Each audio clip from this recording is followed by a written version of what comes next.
Good afternoon to this very important meeting today. We are officially starting. My name is Slami Ngwenya. I'm joining you from Pretoria, South Africa. I was very excited when they were playing that song saying Sanibonani. You know, it's a Zulu word to say, how are you? I am a lecturer at the University of Free State and an international development consultant, and I will be your host for today. I don't have to read my bio. We'll just go straight to the business of the day. I would like you to go to the chat box and just say hello, just indicate your name and indicate the country where you are joining us from. And thank you very much. I can see that everybody is on mute because we are using the meeting Zoom, which allows people to unmute themselves and the like, but we will really like you to mute yourself as long as you are not speaking. Thank you very much. I can see people joining from Uganda. I see there. Namibia, it's here. South Africa, hello. Kenya, I can see that. I see Namibia. Oh, I see University of Mauritius there. South Africa is there. Oh, South Africa is taking the lead there. I see Uganda, Kenya. Thank you very much for joining. I will recognize you as we go along. Please follow us on social media. You'll see with every screen, you'll see the social media channel that you can post and tag us. We are also streaming live on YouTube. Thank you very much for joining. I can see Kenya, Zimbabwe. Thank you very much for joining. I will be recognizing you as we go along. Okay, so this is the program overview. We have 5 sessions. The first session is really setting the scene, and we'll also know why we are meeting today. Then we have session two, where we'll do a little bit of analysis of current food system in Eastern and Southern Africa. We're gonna hear from those who have held the dialogues at country level, but also we're gonna break into breakout sessions where we can speak to one another in smaller groups. And lastly, we will come back and do the wrap up. Without any waste of time, we are starting already with our first session. And this session will be led by Professor Adipala, who is our host today. Professor Adipala, I think everybody know who you are. I don't have to introduce you. Over to you, Prof, to tell us why we are here and also to give us the background to the UN Food System Summit. You can share your presentation from your side. Thank you. Good afternoon, everybody. Thank you very much to our moderator, various colleagues from various institutions, from our colleagues in South Africa, from CADESA, from Asereka in Eastern Africa, from Agona,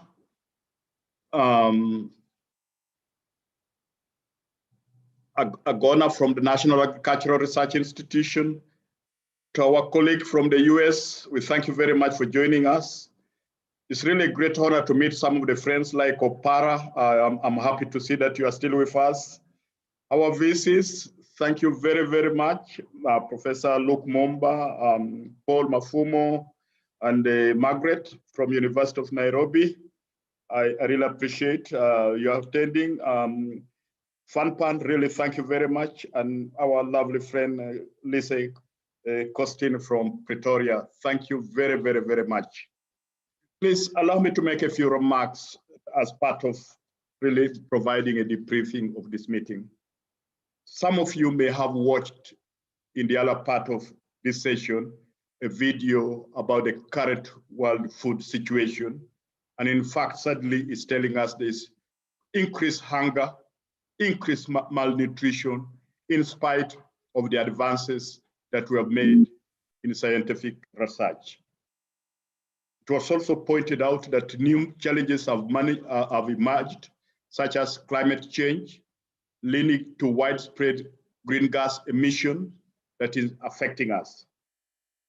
But also, the documentary shows that the impact has been greatest on women and children, implying that whatever interventions we need to make, we need to take that into consideration. Ladies and gentlemen, the United Nations has committed to work with various actors across the globe towards ending hunger by 2030. But to achieve that requires collective commitment and collective actions.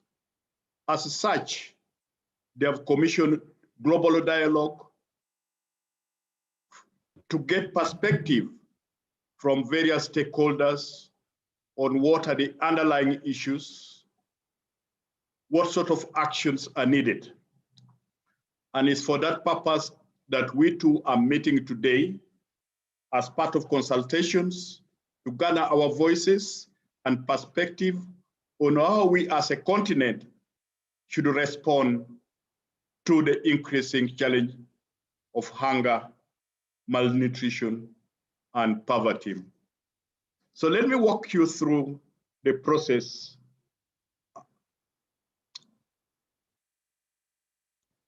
The purpose of this is a clear understanding that delivering on all the sustainable goals cannot happen without ending hunger and malnutrition, and without having sustainable and resilient climate-compatible agriculture and food systems. And whatever intervention that we undertake must be encompassing, must stress inclusivity so that all sectors of society are engaged. The overall purpose of the UN Food Systems Summit Dialogue fundamentally is to raise awareness and entice public discussion on reforming food systems to achieve the Sustainable Development Goals. It is also hoped that through this dialogue, we would collectively develop principles to guide governments and other stakeholders on how to leverage on their food systems to support the Sustainable Development Goals, and for us in our continent here, on how we could leverage on the efforts of the various actors towards achieving Agenda 2063, the Africa we want. Fundamentally, it is hoped that we will generate actions towards the 2030 Agenda for Sustainable Development, including issuing a call for actions at all levels of the food systems, including to our individual institutions, national governments, but also regionally.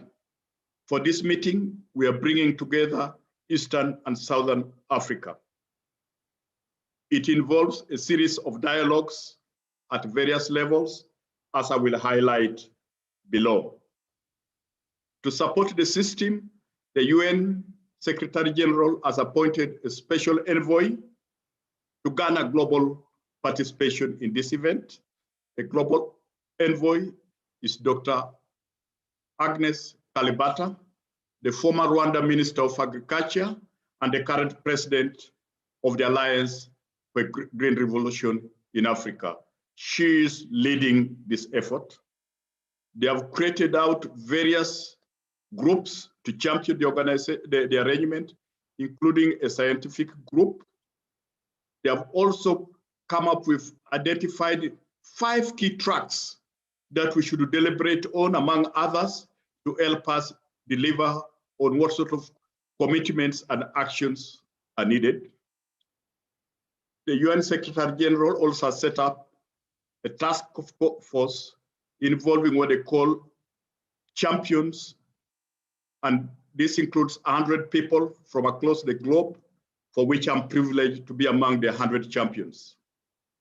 In terms of the process, They have encouraged three streams. One, dialogue at national level, dialogue at global level, but also independent dialogue, such as the one that is being pursued by RUFORUM.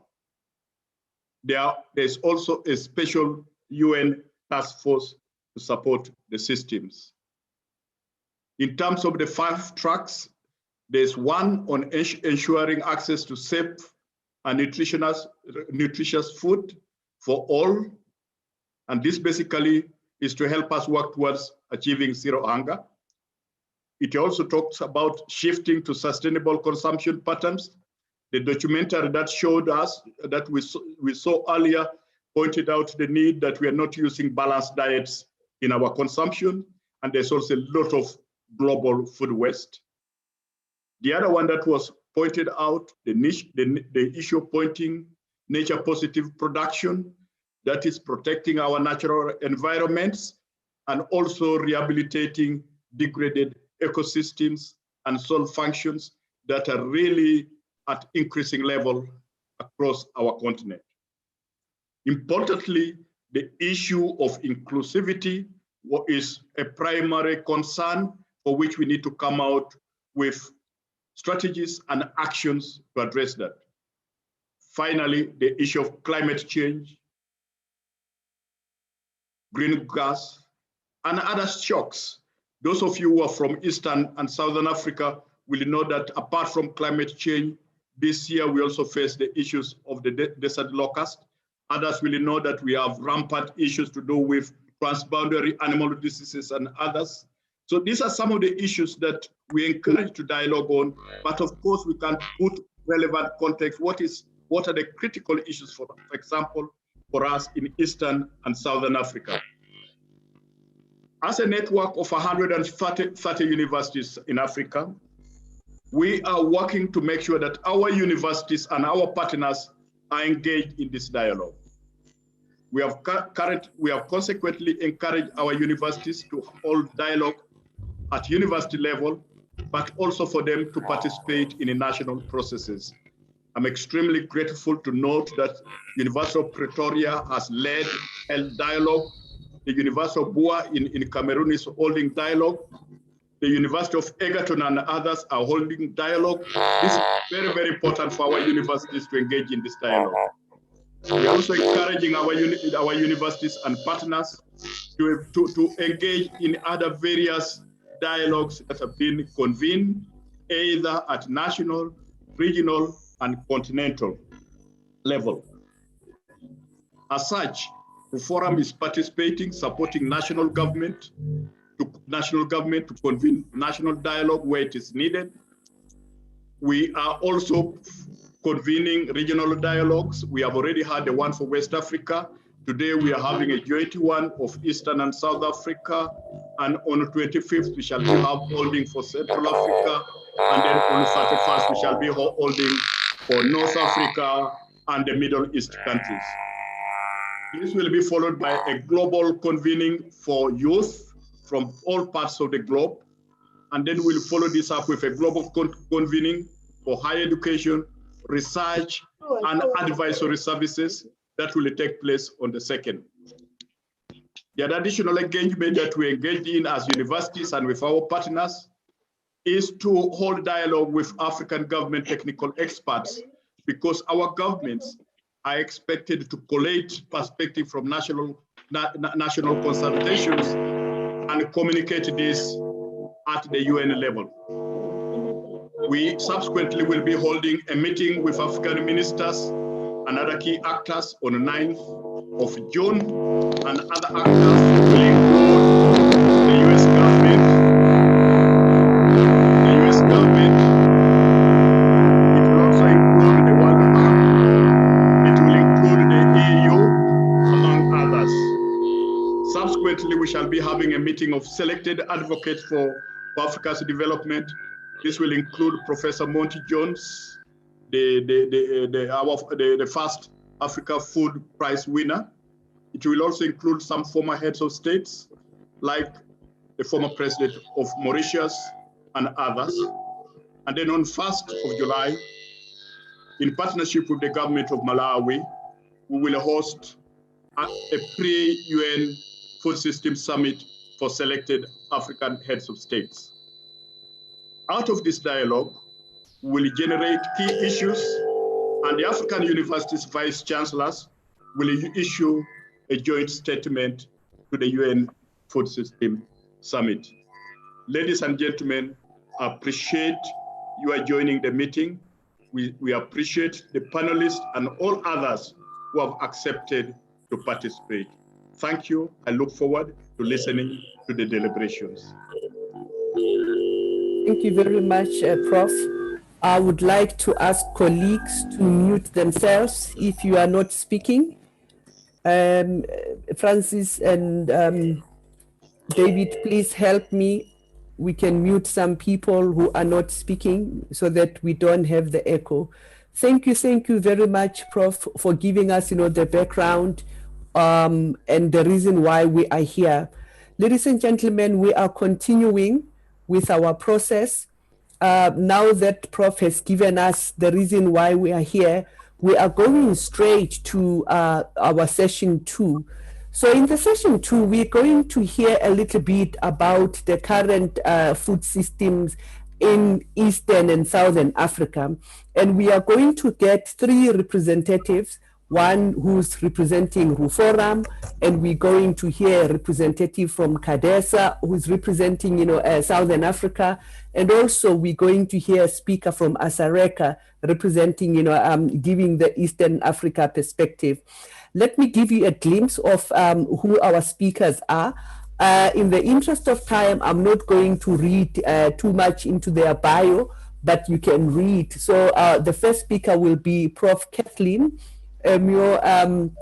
Lereshe, who is the RUFORAM member, the board member. Then we're going to get, the speaker from Southern Africa, that is Dr. Simon Mwale, who is a program and grants manager at CADESA. Last but not least, we will hear a talk from, Dr. Enoch Warinda, who is the current, executive director for ASARECA. Without any waste of time, ladies and gentlemen, let me call upon Prof. K to give us her short, input presentation. Prof. Greetings, everyone. Nice to see you. And very nice to see that there are so many people joining us. I was asked today to speak a little bit about where is it that actually Africa's voice needs to come across very clearly and in a focused way, call upon our own governments, ourselves, and on the global community to actually, what is it that we critically need in order to ensure that we actually are able and are in a position to transform our food systems? So the next slide, sorry.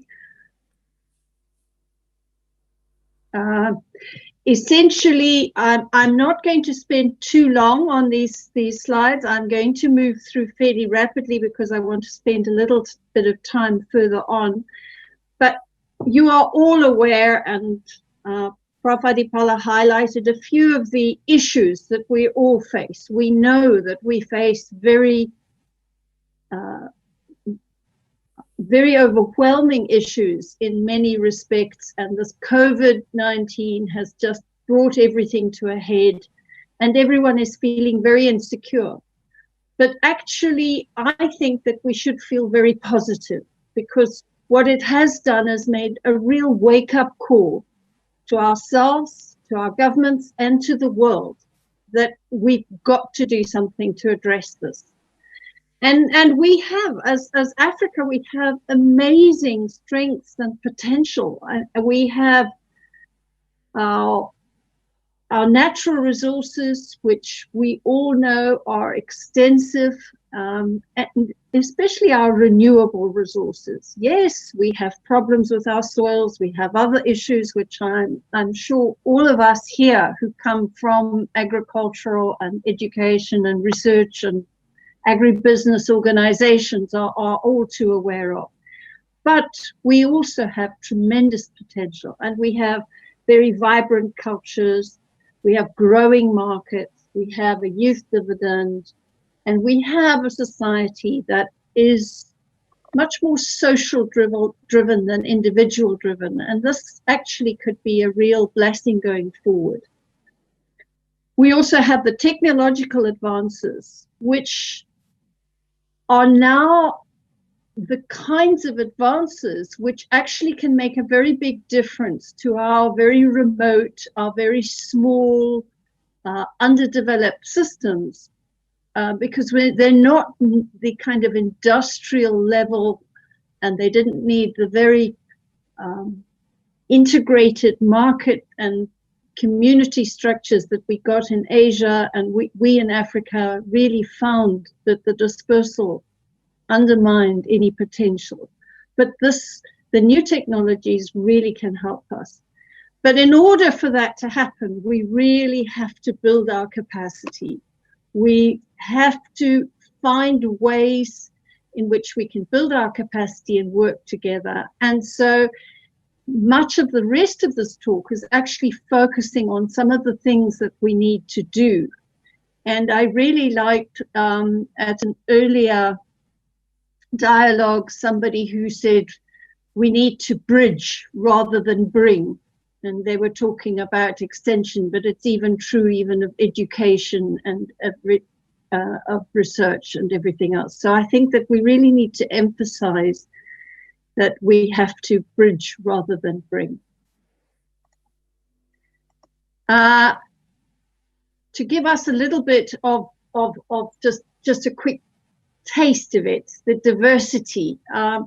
It's not only our diverse cultures, but it's also all our food preferences. It's the foods that we have. And we are so many of our foods are unknown outside of very small local areas. We have the food products that can make a tremendous difference to addressing the issues that they're talking about of obesity, of the lack of diversity in the food culture, of all sorts of areas in which our own potential as Africa to actually fill the kinds of problems which the globe is talking about is untapped. I think, Asia and South America also have lots of untapped areas in their food systems, but I think ours perhaps the most. I think of things like fonio, which I'd only heard of very, very recently, and many of you probably don't know. And it's a wonderful grain which is only found in certain parts of West and Central Africa. And there are so many that we are aware of. The burgeoning markets is something, again, that is true. Africa is the future. Our population growth, yes, it's a problem, but it's also an opportunity. Our urbanization, it's a problem because we're having massive migration for reasons that are not a result of surplus production in the agricultural areas, but are a result of other factors that are driving the migration.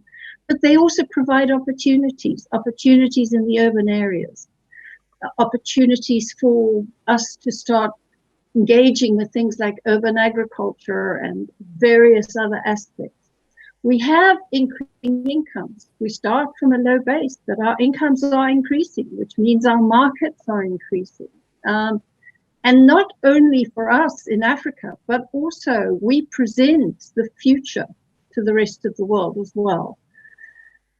The fact that the new digital technology gives us much greater connectivity also significantly enhances our opportunities with the markets. And the fact that most of our populations are almost unserved, and certainly all of them underserved. So there's all that opportunity waiting to be taken up. In Africa, we also, although we have diverse cultures and very vibrant cultures, we also have a shared goal. And I think that most people really do understand and are committed to Agenda 2063 and the vision for the Africa that we want going forward. We also see much more commitment for strengthening links. We've seen a lot more emphasis given to mobility, and of course, if the African Continental Free Trade Agreement is able to really take root, then there's tremendous potential going forward. I think I've mentioned a little bit our whole vent for growth. By that I mean the fact that we start at a low level. We still have very, very low yields. We still have ways in which we can significantly improve. We have many people still going hungry. So if we can improve on that with all the resources we have and all the new technology and the communication systems that can help us get across the messages of relevant to production, to processing, to distribution, and to consumption. So we start from a low base and we really have opportunities for growth. And as I mentioned before, our societal norms throughout Africa, which tend to emphasize community and working together, are something which I think the new century is going to have much more emphasis, or perhaps on social systems than on the individual systems. And for the technological opportunities, here I think I'm not going to spend much time. All of you who are here today know perhaps more than I do just how much potential there is. And I always get upset that there are people who say, oh, no, it's all too sophisticated. It's not relevant to Africa, which was why I put those question marks there, just because people are questioning it. And that's not true. This new digital, the new AI, the entire energy revolution, they are all able to be adapted to small systems. They are all able to reach out to remote areas. Yes, we might have to be innovative in how we do it, but it's quite possible. And the information sharing is absolutely key to the future for us.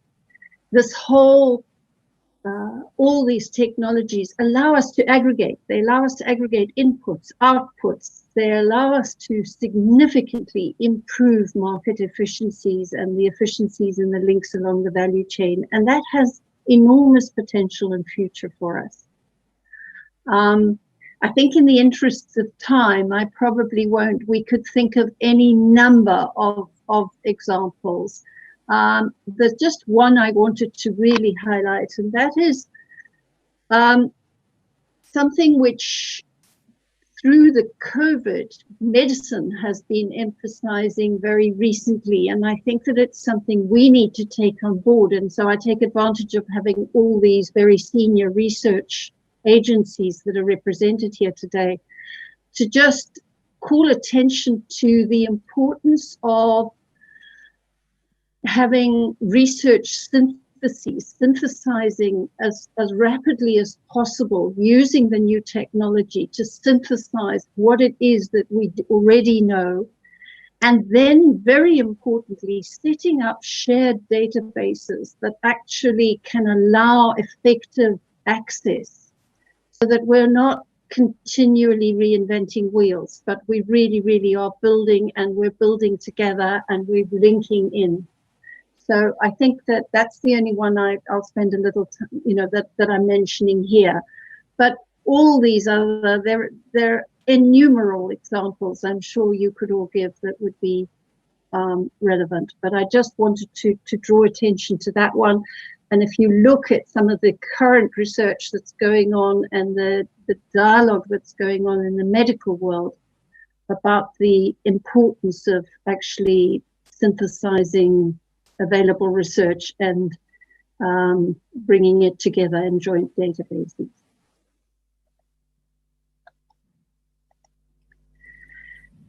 Sorry, this diagram here is really highlighting, I think, the areas that are critical if we are to be able to pull together Africa's potential and the technological advances that are going on. And the first and most critical is that we develop our human capital. We need the highly skilled resources to be able to innovate. We need all the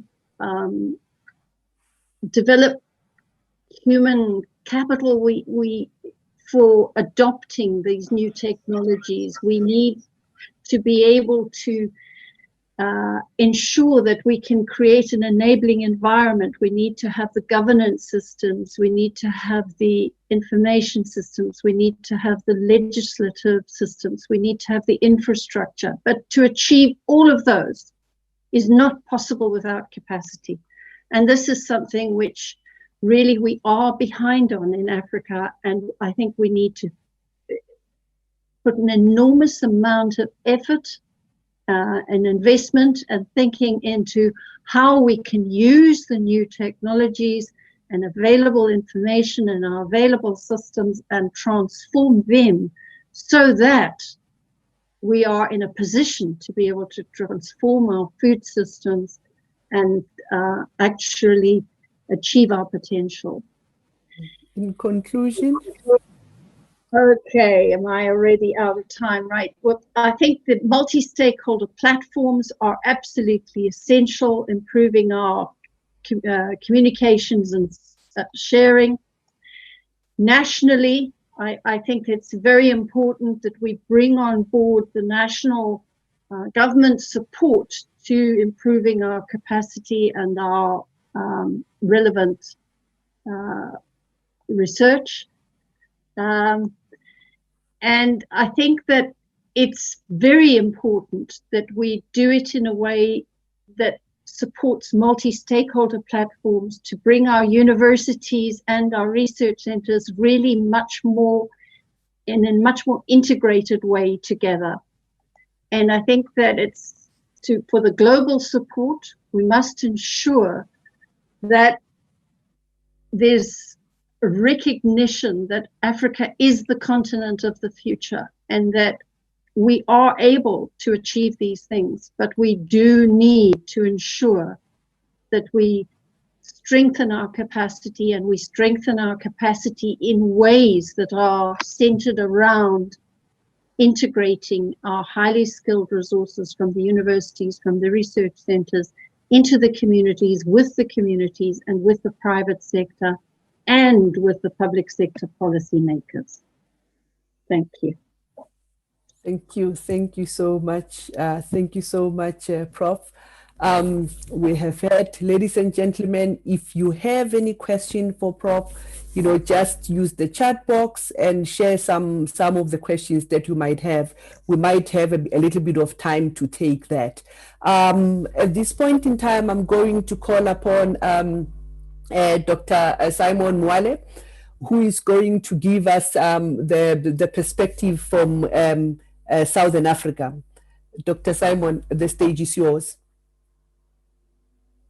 You can share your presentation from your end.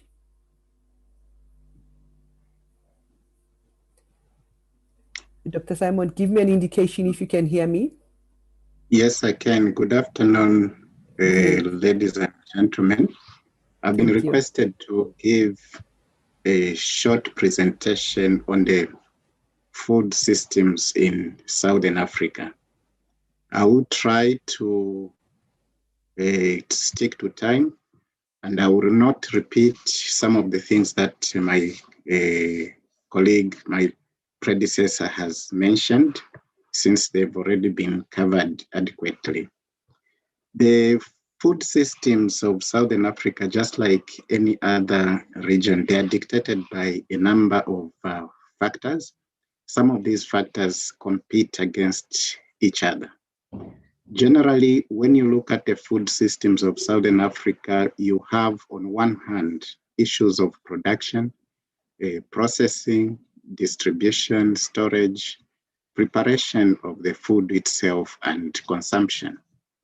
Then on the other side, even when you have produced the food, you've distributed it, you've stored it properly, and you have made it available for consumption, there is a factor of accessibility. That is a different factor altogether, because the food might be available, but accessibility is sometimes a very elusive thing to achieve.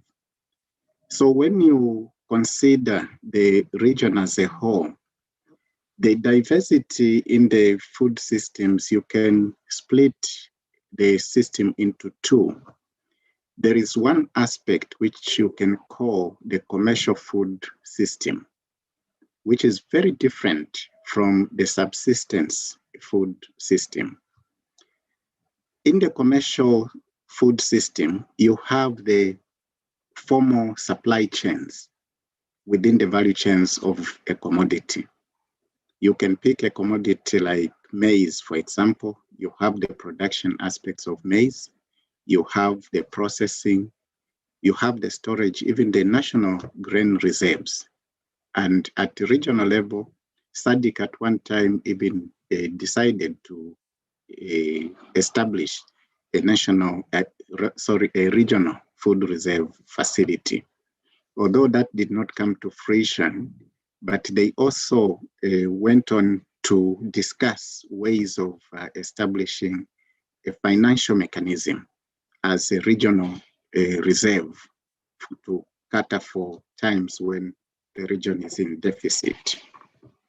So in the commercial food systems, these service mainly the urban areas and the international markets.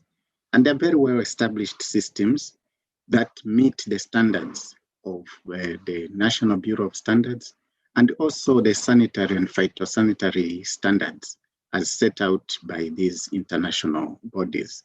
And this is the food system that now conforms to how a country is supposed to produce and supply the food to the community. And it has very well defined systems. And through this food system, that's how you find the food being supplied in butcheries, or in supermarkets, and other such formal systems. But we should not forget that there is the subsistence part of the food system, which also operates very, very differently from this formal kind of food system. For the subsistence part, it's very critical, and it's so important for the rural population, as well as those households that are very low income. And in this situation, they are 100% dependent on homegrown food, and there are no standards involved. It's about growing the food, making it available, processing it within the household, making it available to the household to consume. And issues of nutritional quality, although they are so important, but with this food system, you find that the issue here is limited. They don't pay much attention. What is important is to have something to eat for the family. And this is a very fragile kind of system, which is subsistence in nature. And unfortunately, it covers quite a big population of the Southern African region. And when you look at the production under this system, they are so dependent on the rains. So it's a rain-fed production. So should anything go wrong during the rainy season, then it means the household doesn't have enough to consume. And this is where I'm saying it is a very fragile system. Now, the Southern African region as a whole has been food insecure for a very long time, in that there are always people who are food insecure, people who may need assistance for them to meet their food needs. And this is exacerbated by occurrences such as the COVID-19, which we we are experiencing right now, and it has been with us since last year, the beginning of last year, which also caused lockdowns, and the movement of people is now limited. So the marketing of the crops and other produce is affected. But apart from that, last year, for example, in 2020, the region was estimated to have about 52 million people who were food insecure. The situation may improve in 2021 because of the good rain season that we had just the past rain season. And there are a number of things that tend to affect the food systems. I can say that the food systems in Southern Africa, they're always under siege from different aspects. Some of these aspects are due to natural occurrences, because you find droughts, for example. Climate change is one of the biggest aspects that is putting the food systems in Southern Africa under a lot of pressure. And then the other issue is about the use of the technologies that we have in the region. The technologies might be there, or they are there quite okay, but the employment, the use of these technologies is limited in a way, in that when you look at what the technology can do at the research station and what it does at the farm level, there's a huge gap, and that is why you find this yield gap between what a variety can yield at research level and what it yields in the field. And there are also issues of policy. Policies need to evolve with time so that they respond to the issues that are topical, the issues that are current in the region. Yes, the region has the regional agricultural policy, but this policy needs to be implemented fully to test it and see what the weak areas are. And then after that, you can address those weak areas. But at the moment, the implementation of regional policies is still an issue. So all these, they put a lot of pressure on the food systems. And not to forget the population growth, which has to be matched with the production of quality food to feed the population. There are also various other challenges like pests and diseases. But what is important to note here is that the whole food system is under a lot of pressure. And climate change is one of those that is putting a lot of pressure on the food system. And there have been a lot of efforts that have been done from the side of SADC, as well as CADESA itself. We have been focusing on developing and implementing projects that target specific issues like adaptation to climate change. It has been one of our major areas of emphasis because we are aware that climate change is here to stay, and it's important that our farming systems adapt and become resilient to climate change. As we do that, we also focus on technologies and approaches that can ensure that there's sustainable use of the resources available, like the soil resources. We wouldn't want to support any technologies that deplete the base for the production. So sustainability is one of the key areas that we focus on, and also capacity development and sharing of information and knowledge management in general. We also have made a significant effort in linking the production to the market. Now, when you look at the region as a whole, considering the vulnerability of the region due to climate change and the food insecurity, it is a very big paradox that the region loses about 20% of the primary products in the post-harvest period. So this food, there's a lot of effort that has gone into production. You've harvested this food, but between harvesting and making it available for consumption, 20% is lost. And just dealing with this aspect would make available quite a significant amount of food, and it would reduce significantly the food insecurity situation in the region. Now, maybe end my talk. Let me just answer the question of what should we do after all these scenarios. What should we do? There are certain things that we can do. First of all, we need to constantly understand what the key obstacles to food systems are and devise actions that can address them. Number two, we need to reorient our efforts towards maximizing the use of the available technologies so that we bridge that gap and the farmers can take advantage and have the full benefit from the technologies that are available. Number three, I feel it is very important to continue efforts that deal with sustainable production and sustainable consumption. Otherwise, we'll destroy the base for future generations. Number four, we need to critically and urgently address the problem of post-harvest losses, because this is something that can immediately address some of the challenges within the food systems in the region. And finally, we need to address the non-agricultural factors.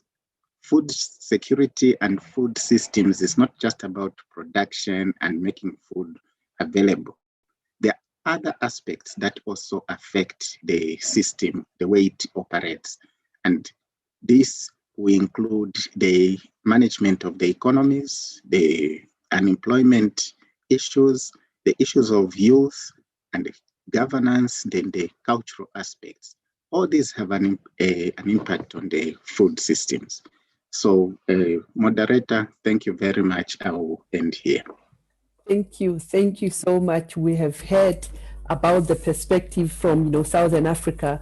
Without any waste of time, I'm going to call Dr.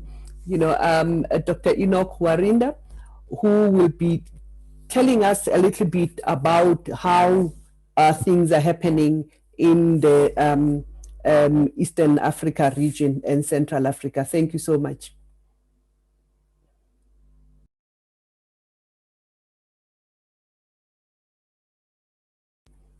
Over to you, Doctor. You might be on mute. I can't hear you. Can you hear me? Yes, loud and clear. Okay. Over to you. Very quickly, because I believe the time is also not on our side, you'll just allow me to kind of capture what others have also mentioned, both Prof and also my colleague Simon. I want to bring in the perspective of the Eastern and Central African sub-region, and we can easily see that our food system in this region covers the environmental, the governance, the food security systems, the nutrition, the economics, and also the social culture. And you can easily see that major highlights that we can present to the audience is that there has been changing consumer habits due to the increasing income as well as the food choices. We've also experienced within our region here some increasing availability of assorted agricultural, that is the science, the technology, as well as the innovation. A lot has been happening and these have been availed.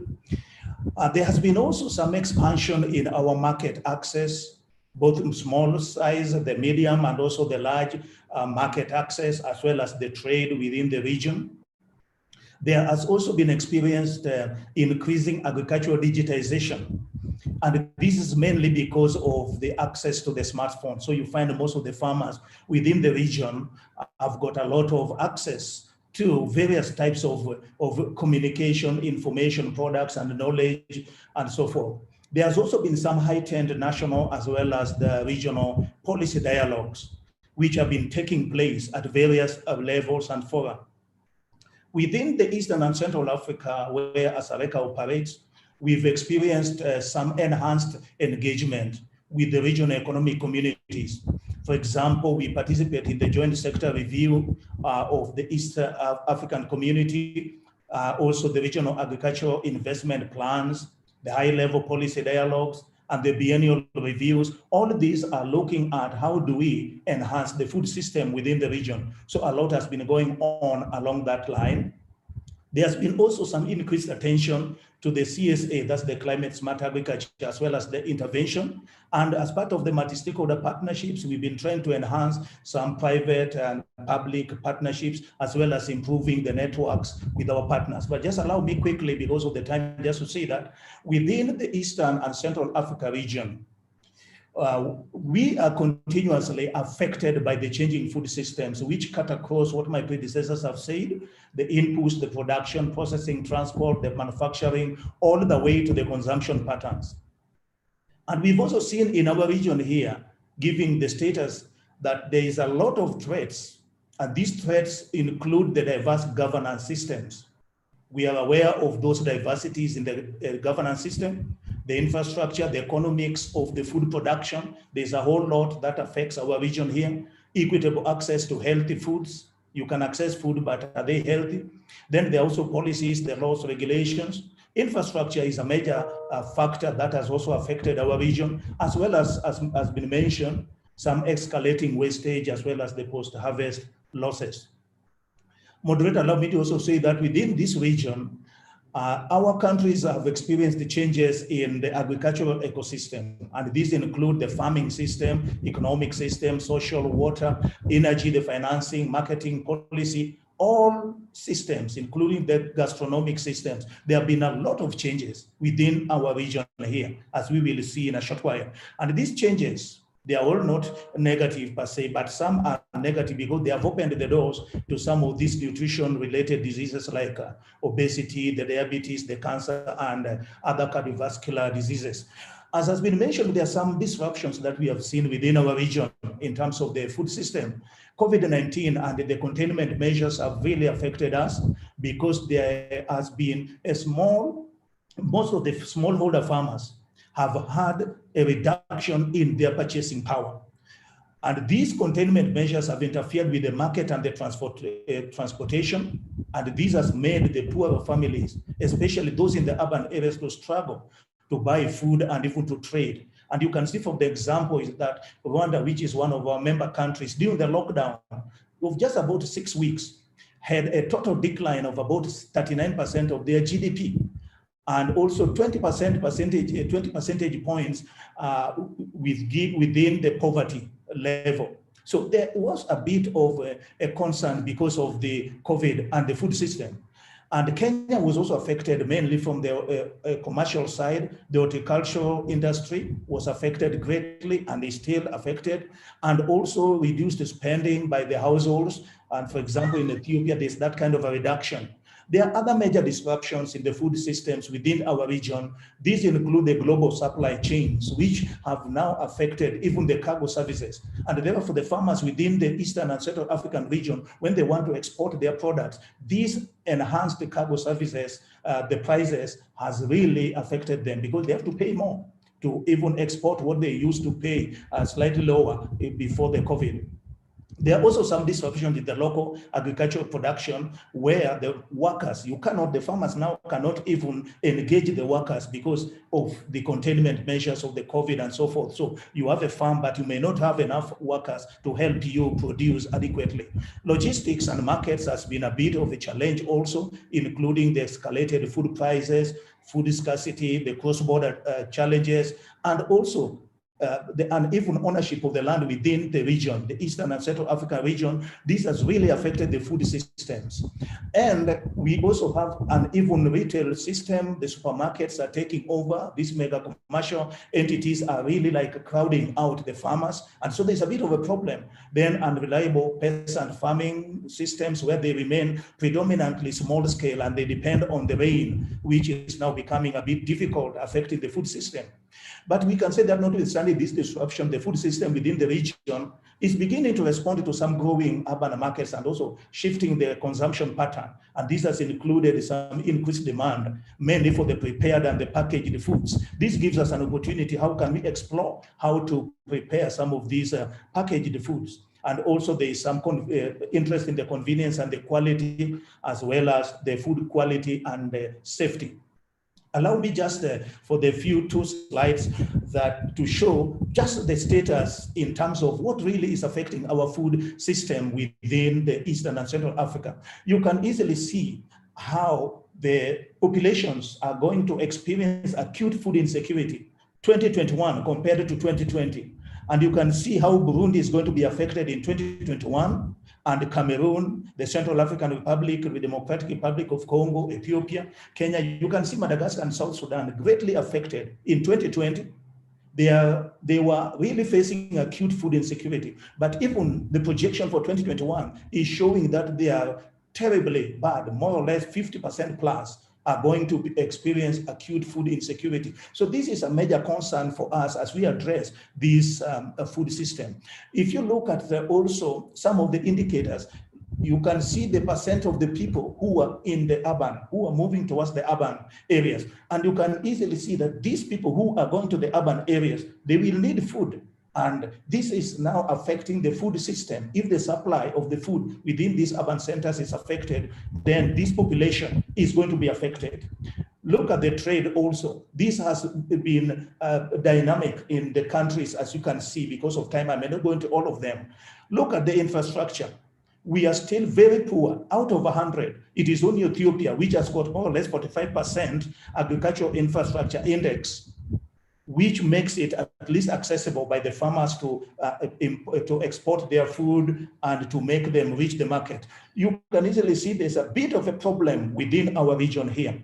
Fertilizer consumption to help us in improving the productivity. You can see how the countries are responding in terms of how much of this fertilizer they want to use on each of their farm. Last but not least, moderator, you can easily see some of the challenges which we are also facing within our region here with regards to the food system. Weather extremes is a problem. Floods, displacement, the droughts, all of these are affecting the countries which I've highlighted there. Then there's conflict and insecurity, as well as the population displacement, the refugees. All of these disrupt the food system in the Eastern and Central African region. The economic shocks, these are things to do with the reduced purchasing power, the increased prices. Nearly all the countries are affected, as you can easily see. Then the health shocks with regards to the COVID-19 and any other. You can see like Ethiopia, Kenya, Tanzania, heavily affected. And this now disrupts even the food system within the region. The pests like the locusts, the birds, the fall armyworm, all of these are really affecting our food system. So moderator, allow me just to stop at that by saying that our region needs to organize itself in addressing this changing food system. And we are going to borrow from what Prof had already mentioned and also what Kadesa had mentioned. I didn't want to go into that, but this is the status as we are. So back to you, moderator. Thanks so much. Thank you so much. We have heard, the different perspectives from the regional perspective. I see a few questions in the chat. I'm not going to take it now. I promise you I'll create some time during the session to respond to those questions. I've seen your question, is it Habiba? And I've also seen your question, Prof. Luke Mumba. We will definitely come back to that. My video is not doing me well, but I think you can see me. At this point in time, I would like us to go to the countries. We know that there is no region without countries. So for this session, I just want us to hear a little bit of what are some of the experiences at country level.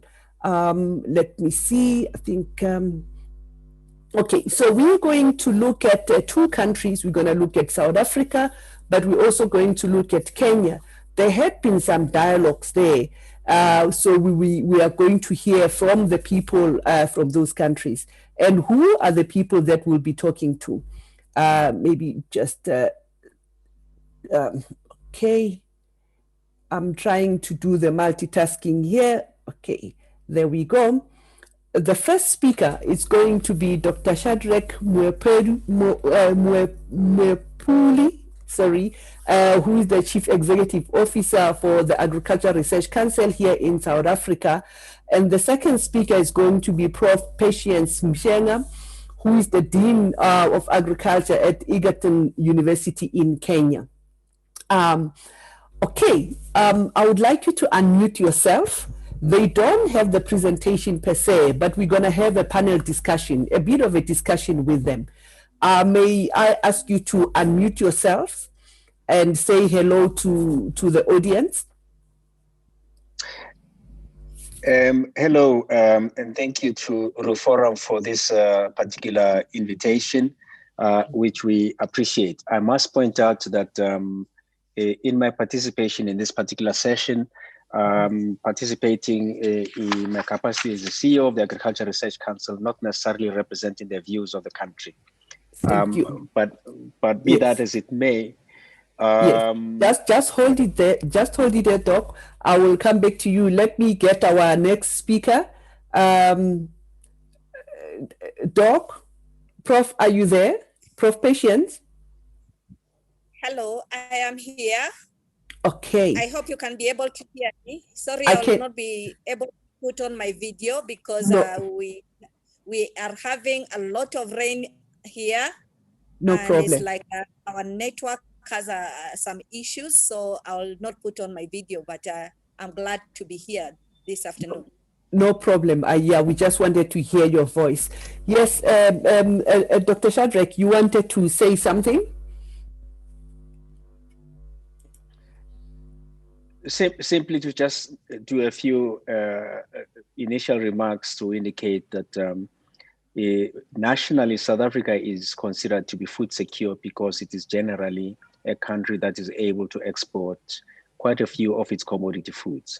Mm-hmm. However, when we examine this particular situation at the household level, we then find that there is quite a significant differences or disparities that actually indicate levels of food insecurity at individual and household level. There are also variances or disparities in respect of the nutritional status. This now speaks to the quality of the nutrition of those that might have had some food, which is also very different based upon your economic status within the country. And that creates a rather worrisome picture because it then means that although the country is considered food secure, individual and household food insecurity is a very, very worrisome picture. And it does have some impacts on society and how it performs and how it behaves and so on. The impact obviously... Just hold it there. Hold it there. Let's hear how the situation is like in Kenya. Prof, so what is the current status and drivers of food security in your country, in Kenya? How does it compare to what Doc has indicated for South Africa? Okay, I think for Kenya, I can say that we are still, as a country, we are still food insecure. And this is because most of the agricultural activities are still conducted by small-scale farmers. And the small-scale farmers usually face a myriad of problems. One of them being lack of access to agricultural inputs, for example, finance, and also lack of access maybe to improved varieties. And we find that most at times they may not even be able also to have access to better markets. And because of this, this puts a constraint on the food systems in Kenya. Also, most at times we find that the farmers still depend on rain-fed agriculture. And because of this, when we have issues to do with the climate change and drought, then we find that the production goes low, and most people may not have access to food. So we find that we are having these problems, but right now we find that there's some strides that we have taken as a country in that we have innovations in terms of improved varieties, also improved breeds of livestock, which can be able to provide, to produce more food, even for some of our urban systems. And we find that when it comes to food production and food distribution, then we have made a lot of strides, especially in the urban areas, whereby we have an increasing number of supermarkets, and because of the economic growth in the country, we find that we have most people getting into the middle income, and therefore they are able to shop in the supermarkets, and we are having a lot of processed foods. And because of this now, this also brings an issue of about the nutrition in the food, in the processed foods, and also the issues about obesity. But then when it comes to the policies in the country, of course, we are currently on the agricultural sector transformation and growth strategy and the Big Four agenda. And here the emphasis is on improving the productivity of the small scale farmers, and for them being able to commercialize and being able to put food on their table, and also to be able to get income. And because of that now, we are finding that the government has also devolved the function of agriculture to the county governments. And if for most of these county governments, they have their priority value chains, and they have been able to invest in this priority value chains. And because of this, now we are seeing that the status of food production in the country is improving. But we are not yet there, because according to the Malabo Declaration, of course, the country signed that it was going to invest up to 10%. But we are not yet at the 10%, because we are at 6.4% of the total budget of the counties, which is allocated to agriculture. So we find that these are some of the issues that we are facing as a country. When we are looking at the drivers of the food systems in the country, then we have economic growth being one of the drivers of the food systems. Also, we find that because of the economic growth, we have a lot of people moving to the urban areas, and therefore these people need food, and food has to be transported maybe from the rural areas to the urban areas. And because of this, then there is need for better infrastructure to be able to transport the food to the urban areas. And we find that because of the devolved system of government, most of the counties have been able to improve the infrastructure in terms of roads and communication. And therefore, it has become easier to transport these foods to the urban areas. Another thing that the driver of food systems, of course, is the climate change. And of course, as it has been said by the previous speakers, we find that because of climate change, we have, as a country, been able to get into crops that initially were not produced in the country, or they're called the orphaned crops. For example, right now, there is more emphasis on sorghum, on millet, as opposed to maize, which initially most of the farmers were concentrating upon. And this is because we found that these crops are drought tolerant, and therefore they can be able to supplement the production of maize, which requires a lot of rainfall. And that is so hold it there. Yeah, hold it there. I'll still come back to you with some more questions. So when it comes to the issues of the dialogue, the pre-UN food system dialogue that are happening at country level, Dr. Shadrack, what are some of the key messages that are coming out, as you engage in South Africa, in your country? The key messages that came Pause, Prof. Let me start with Dr. Shadrack, and then I will come back to you. Thank you. Thanks. Well, in the context of South Africa, part of the challenge is around, first of all, market access for the new entrants into farming, so that they can actually increase the amount of food that is produced that is actually enabling them to become sustainable agriculture enterprises.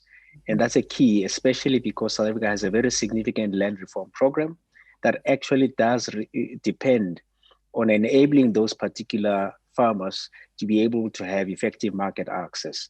Therefore, appropriate interventions are required to enable market access for these particular farmers in the system that actually needs to be broadened up to allow for the participation of new entrants into farming, for them to be able to supply the food to the markets, but also for exports in order to improve their livelihoods, but also to improve the food system in the country. The other is around ensuring some of the others that are involved in the earlier parts of agriculture production, particularly those that might be communal farmers, those that might be smallholder farmers, to take advantage of new technologies and new innovations, and to be able to be effectively get the kind of scientific and know-how to be able to use these particular technologies in their enterprises for them to be sufficiently innovative to generate increased yields, to improve the efficiencies of their production, but to also enable them to get into the appropriate markets. So they would need the appropriate kinds of systems that actually would assist to facilitate them to get markets. The third component is around access to financing, financing for inputs, financing for infrastructure, and financing for them to be able to be sustainable agriculture enterprises. And these particular issues are being looked at, as far as I understand and as far as I know, by government in various ways. But however, there is a need not only for government to bring these particular interventions, but also for the large private sector, particularly the banks and the financing sector, to be able to bring these particular interventions in an affordable manner so that these smallholder enterprises and new enterprises into the agriculture sector can become profitable and sustainable, to be able to transform the communities around which they live, to be able to deliver the products that are required in those particular communities. And the last component is really a discussion around what really needs to happen about communal lands in terms of enabling these particular communal lands to be part and parcel of a proper national food system that actually delivers food on a daily basis to communities in the rural areas as part and parcel of rural development. So part of the discussion is how do we engage with one another to change the rules and the regulations, but also to bring the kind of interventions that are required to change the system. Now, this also involves bringing in the right kind of infrastructure, such as storage infrastructure for purposes of managing the appropriate harvests, but also brings the kind of infrastructure that is required to process some of the food and package some of the food that's produced by these new entrants. And these are some of the projects that are being implemented at the provincial level, but also driven by the National Department of Agriculture, Rural Development and Land Reform. You cannot do all of these things, in any case, as I indicated, without also ensuring that you continue to have the appropriate systems to capture the data. You also have to have the appropriate investments in technology development to enable to bring the kind of solutions that are required by these particular producers to be able to have the kind of changes and adaptations that they need in their production systems. Of course, I would underscore the comments that were made earlier by the representative of CADESA, Dr. Mwale, around the need to ensure that we respond to challenges of food and nutrition security, both from the perspective of production, but as well as from the perspective of processing, and thirdly, from a perspective of enabling market access for the accessibility to the food. Technology adoption is a key. And it is actually an important element that will unlock the capabilities of new entrants into farming, as well as enabling them to be innovative, to become sustainable enterprises.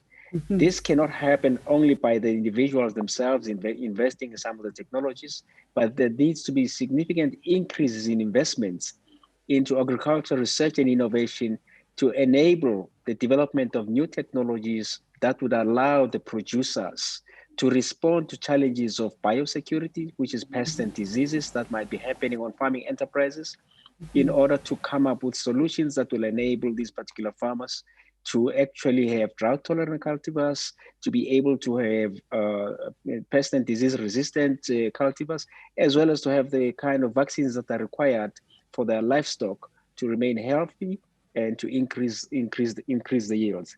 Of course, production in an ecosystem that actually enables sustainability needs to take production in accordance with the various agroecological zones, and make for adaptability of the various farming enterprises in those particular production systems. That's how you're going to be able to enable sustainable production, and the ability to invest in the appropriate technologies and infrastructure for managing post-harvest losses. And it goes beyond just post-harvest storage. It's about post-harvest processing timelessly in order for you to be able to get the food to the market on time. Okay, I would like you to hold it there for now. Let me hear from Prof. And I like it that you also covered, some of the actions that need to be taken in order to address the challenges. Prof. Patience Mshenga, let's hear from some of the key messages that are emerging from Kenya, and you can also touch on, some of the actions that are needed in order to enhance the food system's productivity and resilience in your country. Okay, some of the key messages that came from the dialogues in Kenya. First, we have to look at our smallholder farmers, who are the majority in the country. And we usually say that each and every one of us in Africa is a farmer. And therefore, we need to assist the smallholder farmers in order to be able to have access, for example, to the inputs and to finances. And also, we also need to have better policies.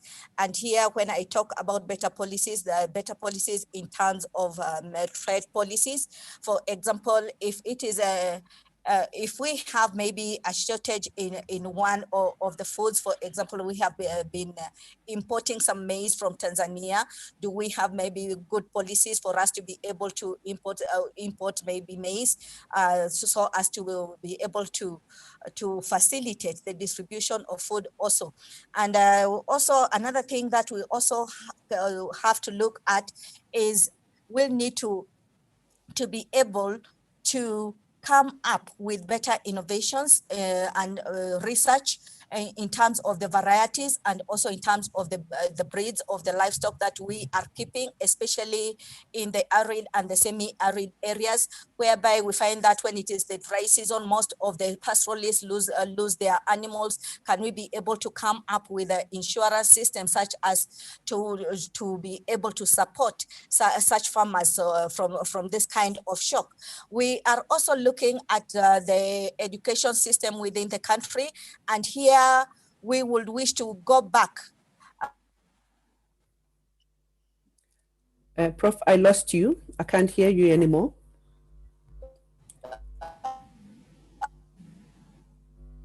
Prof, you are breaking.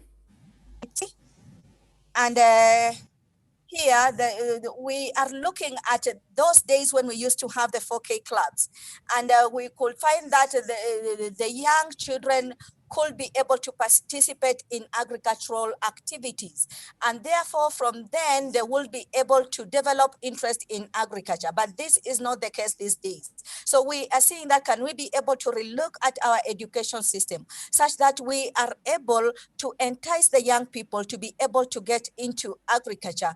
And if we are to get into this now, we are looking at activities that can be able to address this issue. For example, digitalization of agriculture, coming up with digital technologies which will attract the young people to get into agriculture in terms of maybe the production and also processing.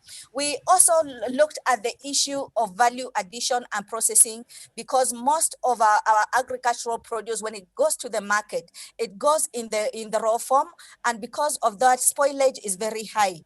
And therefore, if we can be able to add value to our agricultural produce, then we can also be able to reduce the post-harvest losses when it comes to our agricultural produce, and also the products that will come out of this will be able to fetch better prices in the market.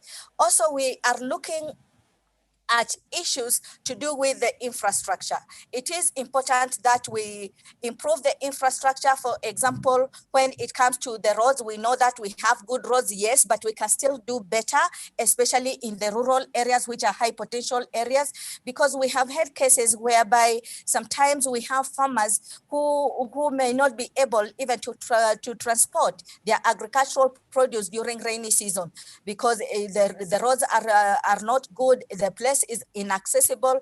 But of course, these days we are finding that things are better because we have a means of transport, which in East Africa we call the border, and this has been able to improve the distribution of food, especially from the rural areas to the urban areas. But we still can be able to do more as a country. Okay, so I like, the discussion. I can see some questions that people are posing. So Dr. Shadrack, let me ask you one more question. You will respond to it briefly, and then I'll also ask the same question to Prof, so that we can be able to take a bit of our questions from the chat. What role do you think universities and research institutions can actually play in, towards, more sustainable, inclusive, and resilient food systems? I think our higher education institutions, as well as research institutions, have a significant role to play in our national food systems. In the first instance, they bring the skills training that is required for farmers to be able to be productive, including for those that will be involved in post-harvest handling in respect of agro-processing, but also for them to provide services in respect of laboratory services that are actually an important element of the infrastructure for market access. Research and innovation institutions could provide the necessary research solutions in terms of technologies, new varieties, new vaccines, and new diagnostic tools that could be used for purposes of managing and reducing risks that may come out of biosecurity, as well as new varieties that may be responsive to climate change, such as drought and so on, drought-tolerant varieties and so on. These are products that would come out of investments that would have been made both in higher education institutions as well as research and innovation institutions such as the Agricultural Research Council. So if you bring those into the mainstream and they become central to the national food system, then you are likely to have a national food system that will deliver safe and nutritious food, but also would enable constant and required increases in terms of production on the farm, but also in terms of improvements in terms of productivity for efficiencies on the farm, which actually should enable or improve the sustainability from a financial perspective of these farming enterprises. And the knowledge that is generated by these institutions could be used to train and educate the farmers, to inform the system on how it needs to adapt in a marketplace and in a changing environment, but also bringing new technologies around which everybody could be functional to enable the sector to become resilient to the shocks that may be arising, but while at the same time also generating livelihoods for people and improve food and nutrition security. Thank you. Prof, what do you think should be the role of the universities and research institutions? Okay, the universities, as it has already been said, that they can be able to participate in research and innovation of better varieties, better breeds.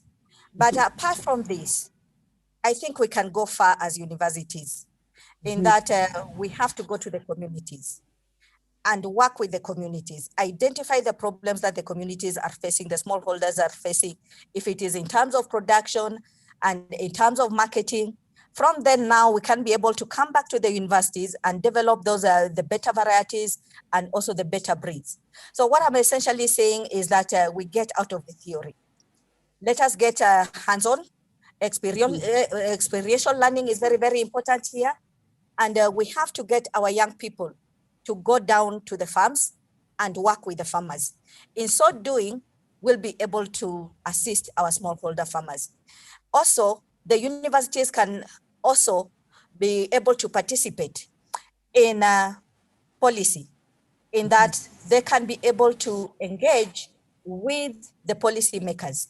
For example, after the research, after developing the innovations, then we can go ahead and dialogue with the policymakers such that there will be uptake of the innovations and the research findings that we've been able to come up with within the universities. Also, we can be able to make our universities open such that the smallholder farmers can be able to access some of the technologies that we've been able to develop as universities. Let us make it easy for the smallholder farmers to be able to get this information from us as research institutions, such that we can be able to assist them in the long run. Thank you. Thank you so much. I still have another 5 minutes within this session before we go to the next. I see a lot of questions. I won't be able to take all of them, but I could take one, especially, and this question was not necessarily, okay, I think Habib, let me give you an opportunity to ask one of the two questions that you have asked on the chat. Habiba, if you are still there. Habiba, are you there? Yes, I'm there. Yes, just ask one of the two questions that Hi everyone, sorry I'm in... Yes, just quickly, just ask sure. one. Yes, one of the questions. I really want... Okay, what can be done for the youth so that they can continue, or they can be enticed into doing agriculture, because most of them, agriculture is quoted as a dirty job, and we know majority of the people in Africa are youth. So how can we engage them into doing farming as a business or as a way of improving on the food production? Thank you so much, Habib. So the question that she asked, what is it that we can do to engage, the youth to see agriculture as a business, because Africa is a young continent. Dr. Shadrack, do you want to take that? Yes, there's a lot that we can do to encourage the youth to be involved in agriculture. In fact, I'm actually quite excited lately because the new entrants into farming, for the most part, appear to be more significantly the youth. They are coming up with innovative tools around which they could run their enterprises, including how some of these particular enterprises can be financed. For example, there's a company called Livestock Wealth, which effectively encourages people who are not involved in farming to buy shares in that particular company. And as they're buying shares, saying in the ownership of one cow. And when that particular animal gets sold, they get dividends down the line, which is a very smart way of financing some of the enterprises and investing in agriculture. But there's other ways in which we're involved in this. Some of the young people are more interested in the science and technology of agriculture, and they get excited by bringing the science to the farmers, recruiting them to learn to get the necessary skills in science and technology, such as their PhDs and research skills and so on, enables them or empowers them to have the right knowledge so that when they're engaging with the farmers and the communities, they actually bring in the solutions that actually excite them and help the communities. There's others that are involved in training and that are also being trained by various institutions, including the institution that we run in, which is the Agricultural Research Council, largely to enable them to provide the solutions to the farmers. Others are starting their own enterprises, which actually are involved in technology delivery. Others are actually providing scientific solutions such as diagnostic services that actually help the farming enterprises to be successful. So there's a broad range around which we could actually encourage young people to be involved in agriculture, particularly given that agriculture should not be seen as a sector where there is drudgery. It should be a sector where some of the technologies that exist, such as mechanization as well, could become part and parcel of the production system, which actually frees up people's health, but also people's energy to be able to do other things while at the same time enjoying what they're doing on their farm and running profitable enterprises. Because if they run profitable enterprise, they're able to bank the money, they're able to start to realize that there is a livelihood out of a farming enterprise that actually they can build upon for their future and for their families. In the absence of that, you can say whatever you like to say, it will not be very encouraging for any young person to get into a farming system or a farming production system, which actually gives them a life of torture. Thank you. Okay, thank you. And Prof. Patience, what are your thoughts in regard to this question? Yeah, my on this, as our previous speaker has just said, is that we have tools which can be able to make work easier, such that the young people do not see agriculture as a dirty job. If we can be able to do that, then I think we can be able to interest them. Also making finances accessible to the young people. We know most of the times the financial institutions will request for maybe collateral. And of course, we know that the youth do not have collateral. Therefore, can we have financial services that may not require maybe collateral, such that they can be able to access finances for them to be able to start and run their own businesses and manage them. Another issue is also about policy. When it comes to agricultural investment for the youth, for example, when it comes to licensing, can it be made a little bit easier such that the processes are not that long? We know that the youth are really not that patient. And sometimes when they are told that they get this license, the other one, sometimes they may lose hope. But can we make this easier for the youth such that they can be able to participate in carrying out some of these activities? Another area where the youth can be able to participate in can be in terms of value addition. So they can be able to get into processing, or they can be able to get into e-commerce, whereby they can be able to sell the commodities online. Maybe they link up the farmers to the markets. They are really interested in this because this is digitalization, and in this era of information technology, then this is something that can really be able to interest them. Thank you. What I'm hearing is that there are many opportunities for youth beyond just primary production. You are bringing the issues of science, e-commerce, and other opportunities along the value chain, and this is what we need to be promoting. Thank you very much for sharing your perspectives and highlights of how you see it in your different countries. I know there are some questions in the chat. Hopefully I will still get some time to take those, but I would like to encourage our speakers, go to the chat box, begin to respond to some of the questions, and let's make the chat box very, very exciting there.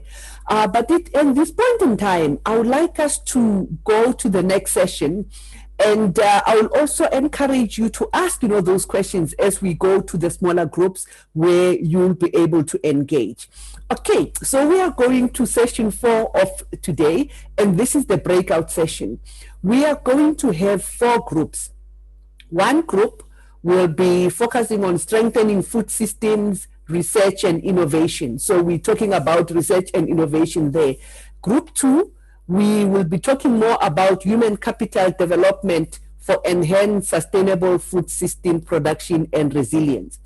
Group 3, we are going to talk about fostering inclusivity. And group 4, we are talking about, policies for strengthening food systems in Africa. Okay, how are we going to do that? Let me give you a bit of a background of what's going to happen in the groups, and then we'll allow you to select the group that you want to go to. So group 1, which will be moderated by Prof. Liz Kosten, she's going to introduce her panelists there and how the session will go about. So this is the group around strengthening food systems, research, and innovation. We're going to have 3 speakers. It's going to be very interactive there, and you'll also have an opportunity to engage. Okay, group 2. Okay, so this is group 1 again. You can see we have the moderator and the speakers so that you see and you know which group to go to. Group 2, that is on human capital development for enhanced sustainable food systems and productivity and resilience. The moderator there is Prof. Asaka, and we have our input speaker who will be the Vice Chancellor from the University of Zimbabwe, that is Prof. Paul Mafum. But they will be introduced well when we get to that group. Group 3, that is on fostering inclusivity. We have our moderator, that is Dr. Stephen Muchiri, and we're gonna have, our speaker, Dr. Selim Nadi from AFAS. The last group is on policy for strengthening food systems in Africa.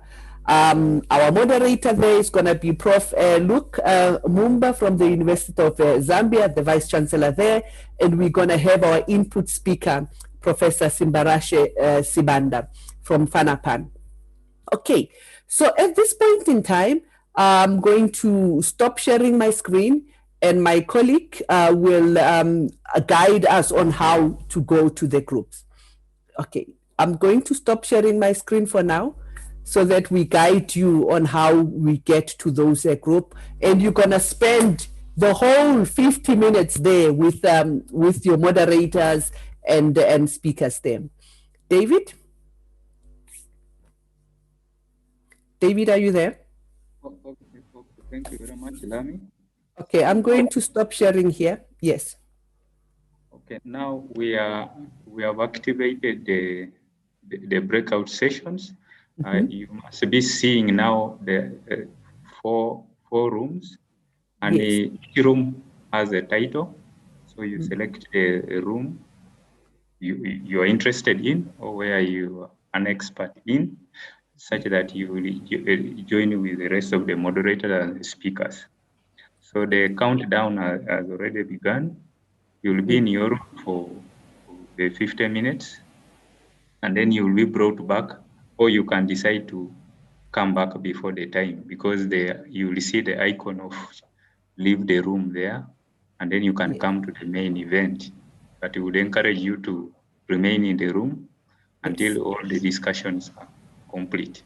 So the room is active already. Thank you. So thank you so much, David. When you look down here, you see the icon breakout rooms. You just click on that and you select the group that you want to go to. Don't leave the meeting, go to the breakout rooms, spend the time, and then you will come back so that we go to the next session. If you click there, I can see people are already going to the different breakout sessions. Are you able to see that? No. No. If you just look at look, if you look at the bottom, you know where the icons are. Yes, there is a small icon written breakout rooms. If you don't see it, just go to more. Yes. Okay. Yes. Yes. Then there's breakout room. Okay.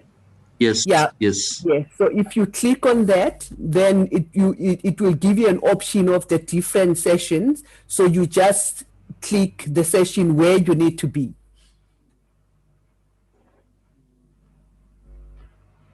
Let's see. Yeah, if you click that, it will ask you join, and then you can join where you need to be.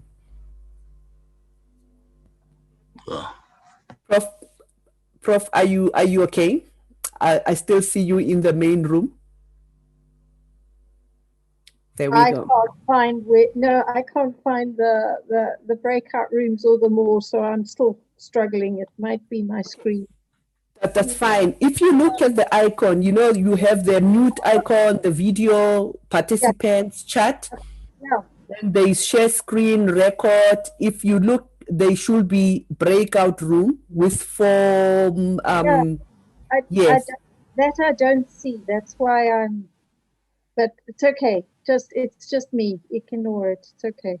No, we don't ignore. I will share the screen. You should be able to see this icon there. And I think you should be able to see more. And then when you click on more, there is a breakout. Then you get more. Or if the screen is maximum, you will see the breakout there, breakout room. So when you click on it, you should be able to join one of the rooms. You see all the topics, the forums. I've seen most of the, I think over 70 people have joined so far. Yes. And we still have more 70 out. Yes. Sorry, I don't have more. I have recorded breakout room sign all the more. Yeah, I don't have more either. I don't have that button or breakout session either. Is it? David, are you able to assign them manually, those who are failing? It is okay. I can assign manually. Okay. Which maybe you just need to give the indication which one you want to go to. Number 2 for Kate. Okay, so alternatively, I can assign automatically. Then you can join another room when you want. Okay. Okay. Number 1 for Theopoline.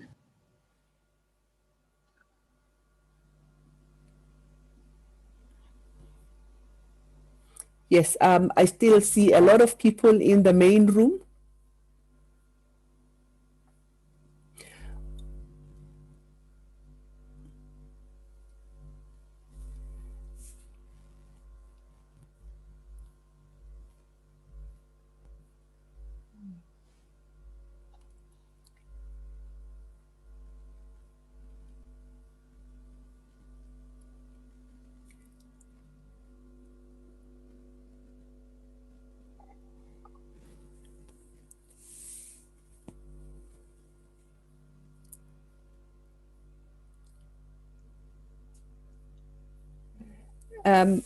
David, I see the group 3 has got very few people. May you please allocate more people there?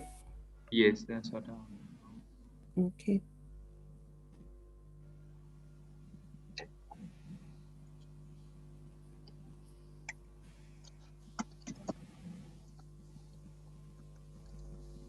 Okay, could I be assigned group 1? Hello? Yes. Yes, kindly. Okay, that is Theo. Vivian. Well, yeah, Theo also group 1, please. Thank you. Yeah. Yes. Okay. Theopoline. Yes, it might take a little bit of time because he has to do it manually. But if you were able to see this icon on your screen, then it will be easier for you to just jump in. Okay. Yes, if you look at you see there is the audio mute. Yes. Video, then you have participants, then you have the chat, and you have then there's record, then there is something written breakout rooms. On mine there isn't, but I'm trying. No, there Maybe there might be small dots that says more. If you click on that more, then you can get the full bar. Okay. Yeah, so just click on more.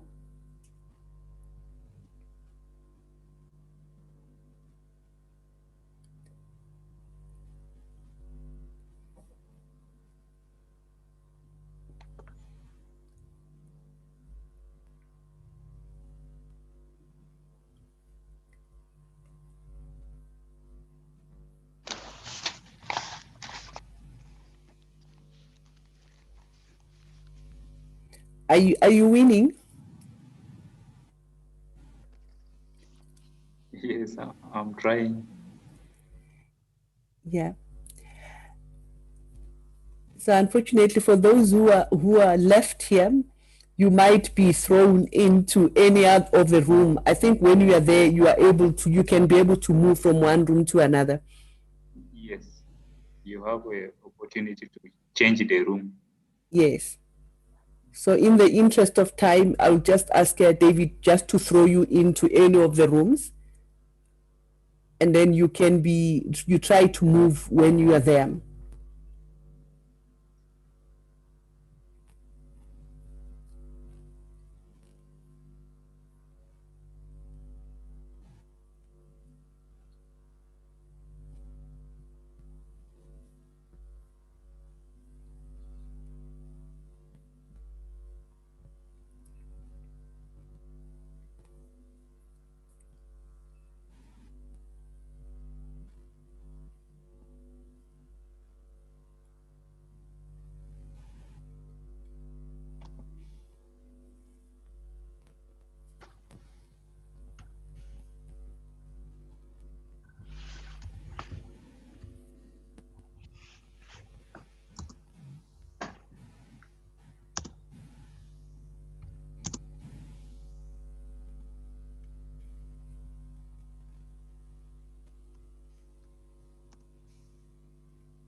Hello. Yeah.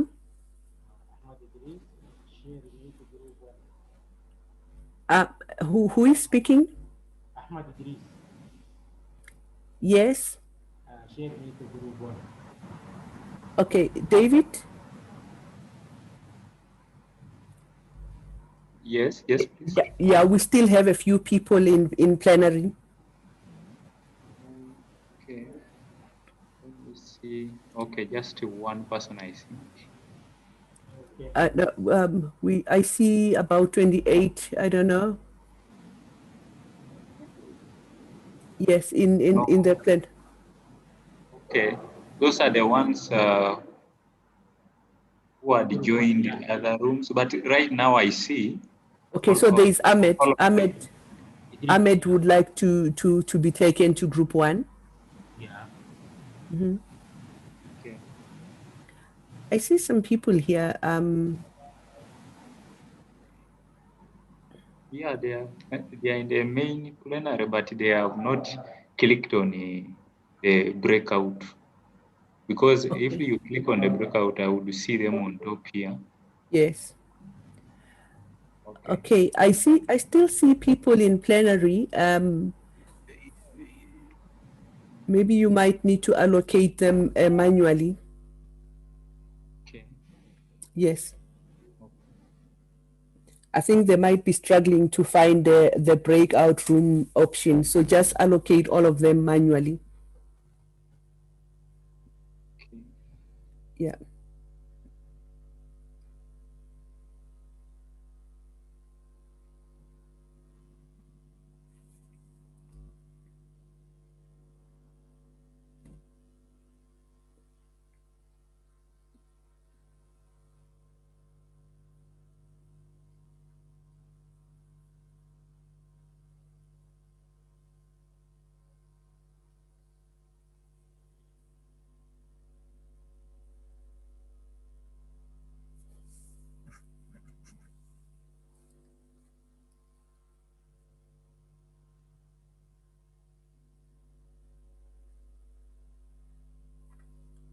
David, are you here?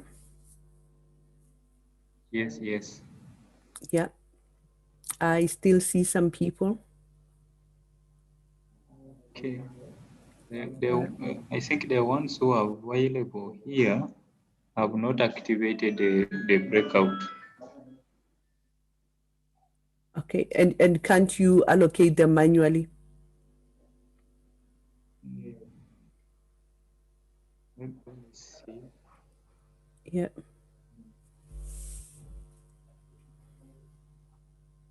You know, like Ahmed wanted to go to group 1.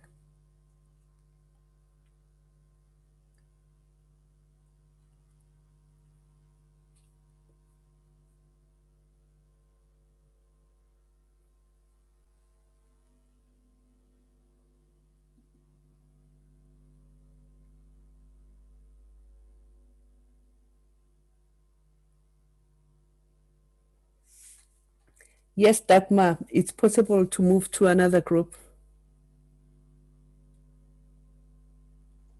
No, I think there is a setting or something which is not working on my Zoom because it's not possible to move to another room. Like now I also see breakout rooms in the taskbar, but yes. I can only go to policies and food systems. So it's not possible to pick another room. Oh, okay. Only the one But I'm allocated to.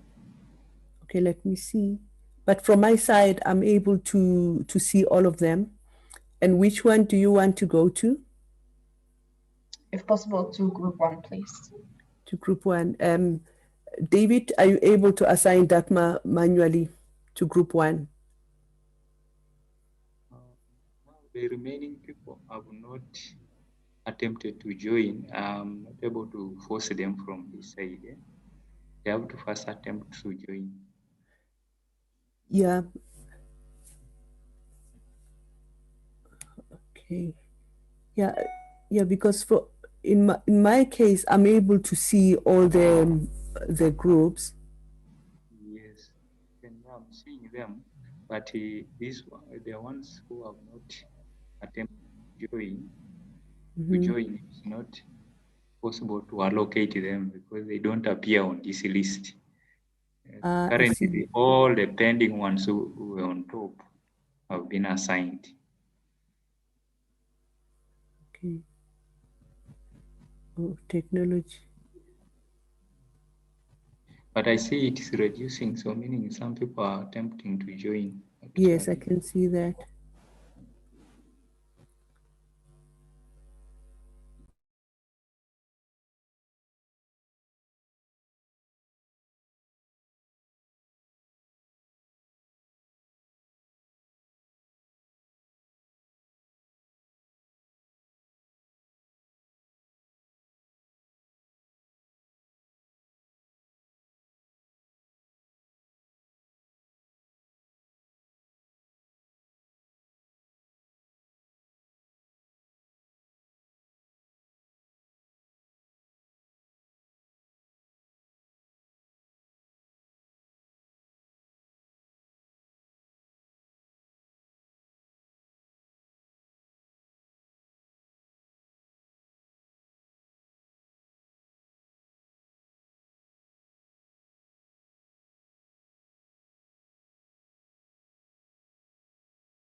Hi, David.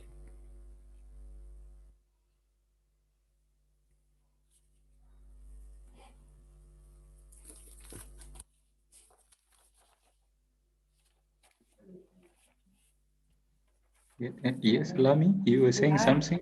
Yes. Hi. Hi. Okay. Okay.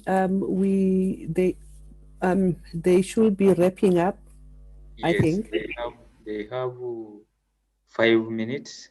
Okay. So would you want us to broadcast to all rooms a message? Yes, please. What message can I send to the rooms? That they need to wrap up in 5 minutes. We'll be asking them to come back to plenary. Okay. Okay. Thank you.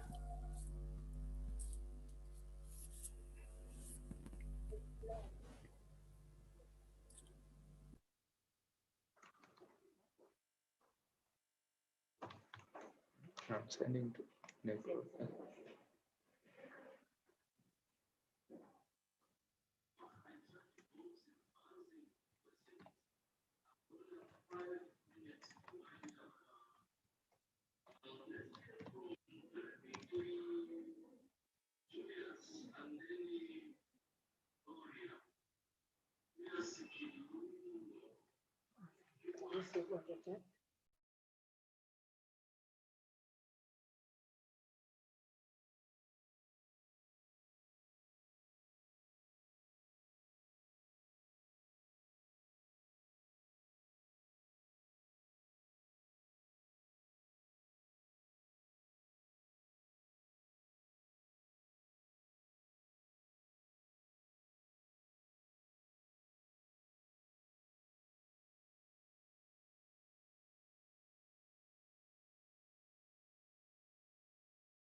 David, you can close the sessions if you can, so people can slowly come back.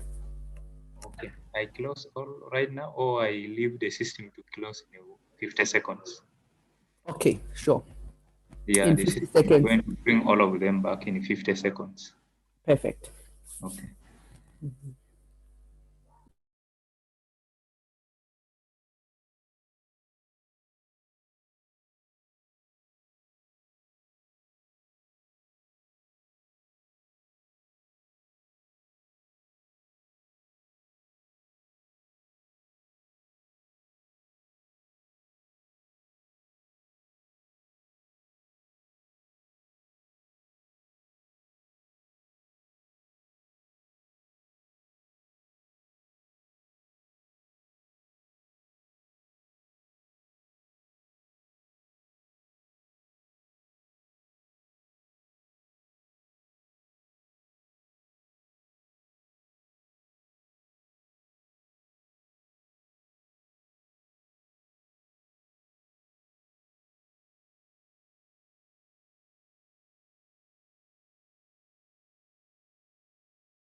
Welcome back. I can see people are coming back. Thank you. Welcome back. I can see people are coming back. We just wait a few seconds so that everybody has to make sure that everybody is back with us.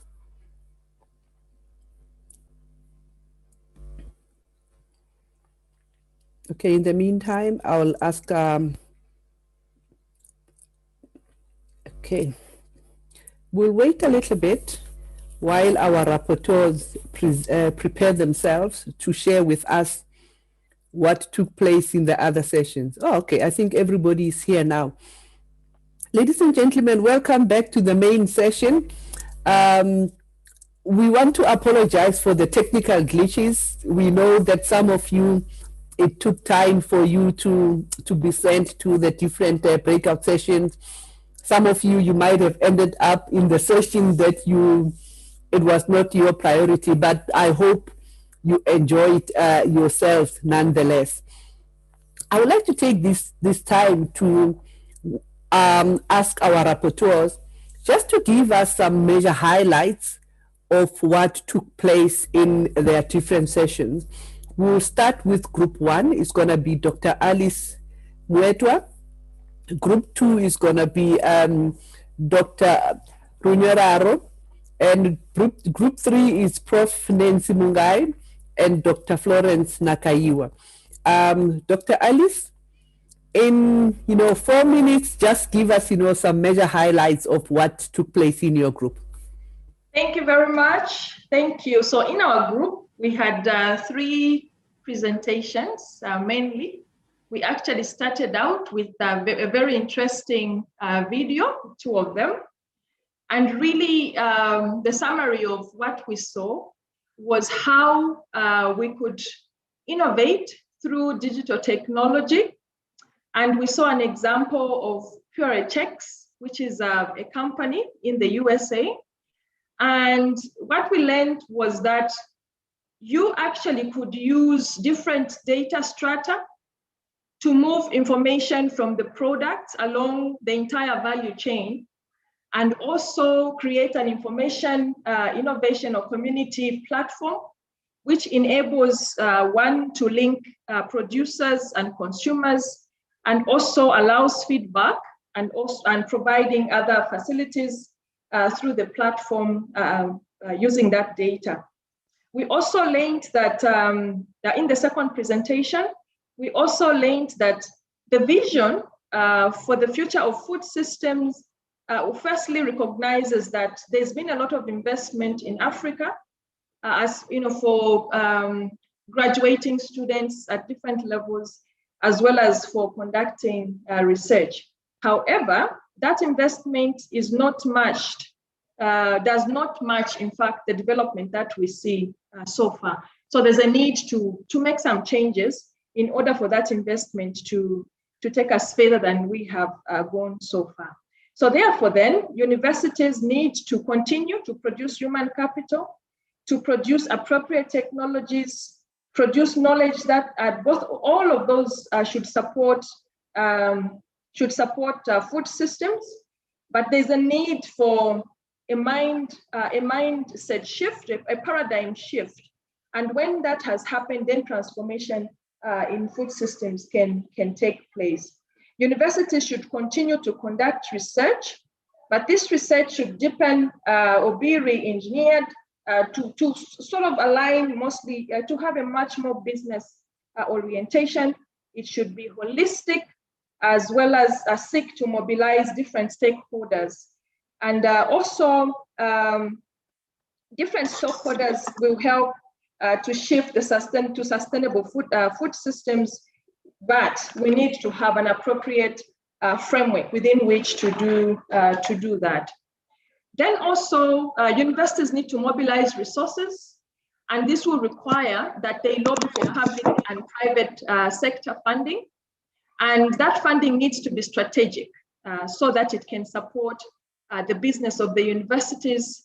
But also at the national levels, we need to be true to the protocols that we have signed, the commitments that we have made to the continental frameworks to meet different sorts of targets. And then universities need to foster multidisciplinary teams, multi-cultural teams to enable co-creation, inclusivity, to take advantage of indigenous knowledge, and also include marginalized groups.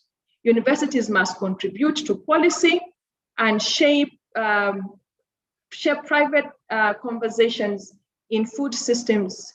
They must provide synthesized evidence for policy formulation. And this policy, once formulated, needs to be institutionalized in the universities themselves, but as well as in different government systems. There's need to have investment in science and technology. There's need to make radical transformations to increase productivity, value addition, and social and economic impacts. And there's also now a need to reduce the number of people that are in primary production, and therefore shift the focus to being higher up along the value chains. And therefore then there's need to prioritize post-harvest technology. Thank you very much. Thank you, Ms. Moderator. Thank you so much. Thank you so much. Let us hear group 2 that was looking at, the human capital development. Dr. Rukarwa. Thank you very much. Go ahead. In our session. Okay, there is an echo. Yes. Let me work on that first. Okay, let me take group 3 for then I'll come back. It's okay now. It's okay. Okay, perfect. Yes. Yes. So in our session, it was importantly noted that agriculture is very important for enhanced sustainable food system and productivity and resilience. Because of that, there was a note that there is a critical training need for new skills and competencies to deliver agricultural modernization and industrialization. We need to getting out of the box and start new things, because if we do things as usual, there will be no change and there will be no sustainability in the food system. There's need to embrace information, technology, and innovations at all levels to deliver training at higher education, including cascading to the TVET institutions. They also, because they help in the sustainability of the food system, so we should not forget the TVET as a tertiary institutions. There was a point which was noted that Africa requires multi-sector approach to human capital development, meaning that there is need to reconfigure the mentality in terms of capital development, looking at competence-based integrations. We have customized solutions. We should not just say because in America they are doing this, then we should also do that. So we should actually look at customized solutions which are important for us in Africa. There should be flexibility in learning. We should also have issues of proven effectiveness, the issue of quality assurance, and sustained retooling and upgrading in terms of the human capital development. There was also another point of enabling government policies and fiscal support that enhance agro-processing and value addition. For example, there was a Zimbabwe Education 5.0, which thrust encourages research and innovation to produce goods and services beneficial to the community. This Education 5.0 has a lot of government support and has had great impact at higher level of education, and they've seen a lot of transformation since introducing this Education 5.0. And this Education 5.0, we need to take note that it targets higher education institutions in Zimbabwe, not lower levels. However, there are policies which are there in Zimbabwe under a different ministry, which looks at primary and secondary education, which also are targeting a change in mindset and actually early development in terms of agriculture, food security, and sustainability. Formation of transdisciplinary and multidisciplinary teams and communities of practice is very important in terms of human capital development. If you want to see change in Africa, this is very important. There was also another point of programmatic approach to curriculum development and postgraduate training, with the importance of research degrees that produce goods and services which are targeting Africans. They say there's need for more investment in postgraduate training, postdoctoral training and fellowship, looking at agriculture and rural development as the right way to go.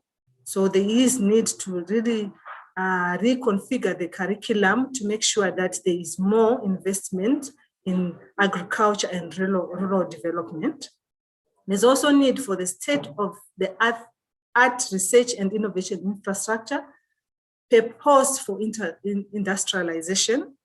There's need to change to match the changing tastes and preferences. We need to take note that our parents, what they used to like and eat is not what the current population is eating and preferring. So there is need to look at the infrastructure and the research and innovation. Also looking at the value chains, what are the most important value chains as of now? There's also another point that university need to serve as multi-stakeholder platforms or multi-stakeholder innovation platforms, having new technologies which can be linked to farmers, private sector, not to be ivory towers. Mm-hmm. It's also another point of trying to integrate new promotional criteria for academics, like registering patents, noting the changes made in communities, because most of this information is not available. It is stuck somewhere in the university libraries, and it's not out there. And people don't know what really the universities are doing. So all in all, there is need for a new generation of cadres for enhanced sustainable food systems productivity. Thank you. Thank you. Thank you so much. Now I'll go to group 4, taking out Dr. Florence.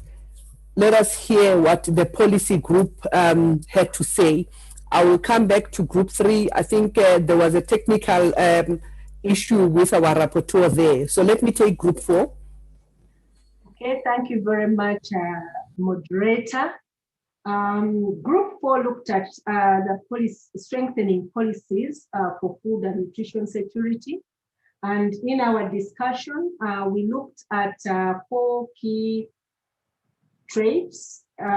First, we looked at policy as policy. What is it that there are several policies that have been developed to address food and nutrition security. But how come there are problems? So we looked at the second one as a problem based on evidence that has been developed or collected by FANPAN. Availability, accessibility, utilization, and stability of food systems are all failing despite the policies that we have. But other factors that were articulated, that agriculture is just one component of food systems. And therefore, we should look at food systems as a generic aspect and watch out for the disconnect between agriculture and nutrition.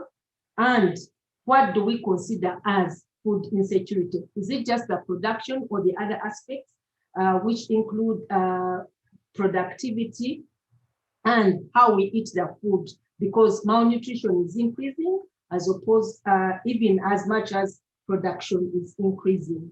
We also looked at performance in 11 SADC countries and recognized that there are no structures and dedicated staff, as much as the M&E systems are weak, which makes tracking what those countries do as far as food and nutrition security is concerned relatively weak.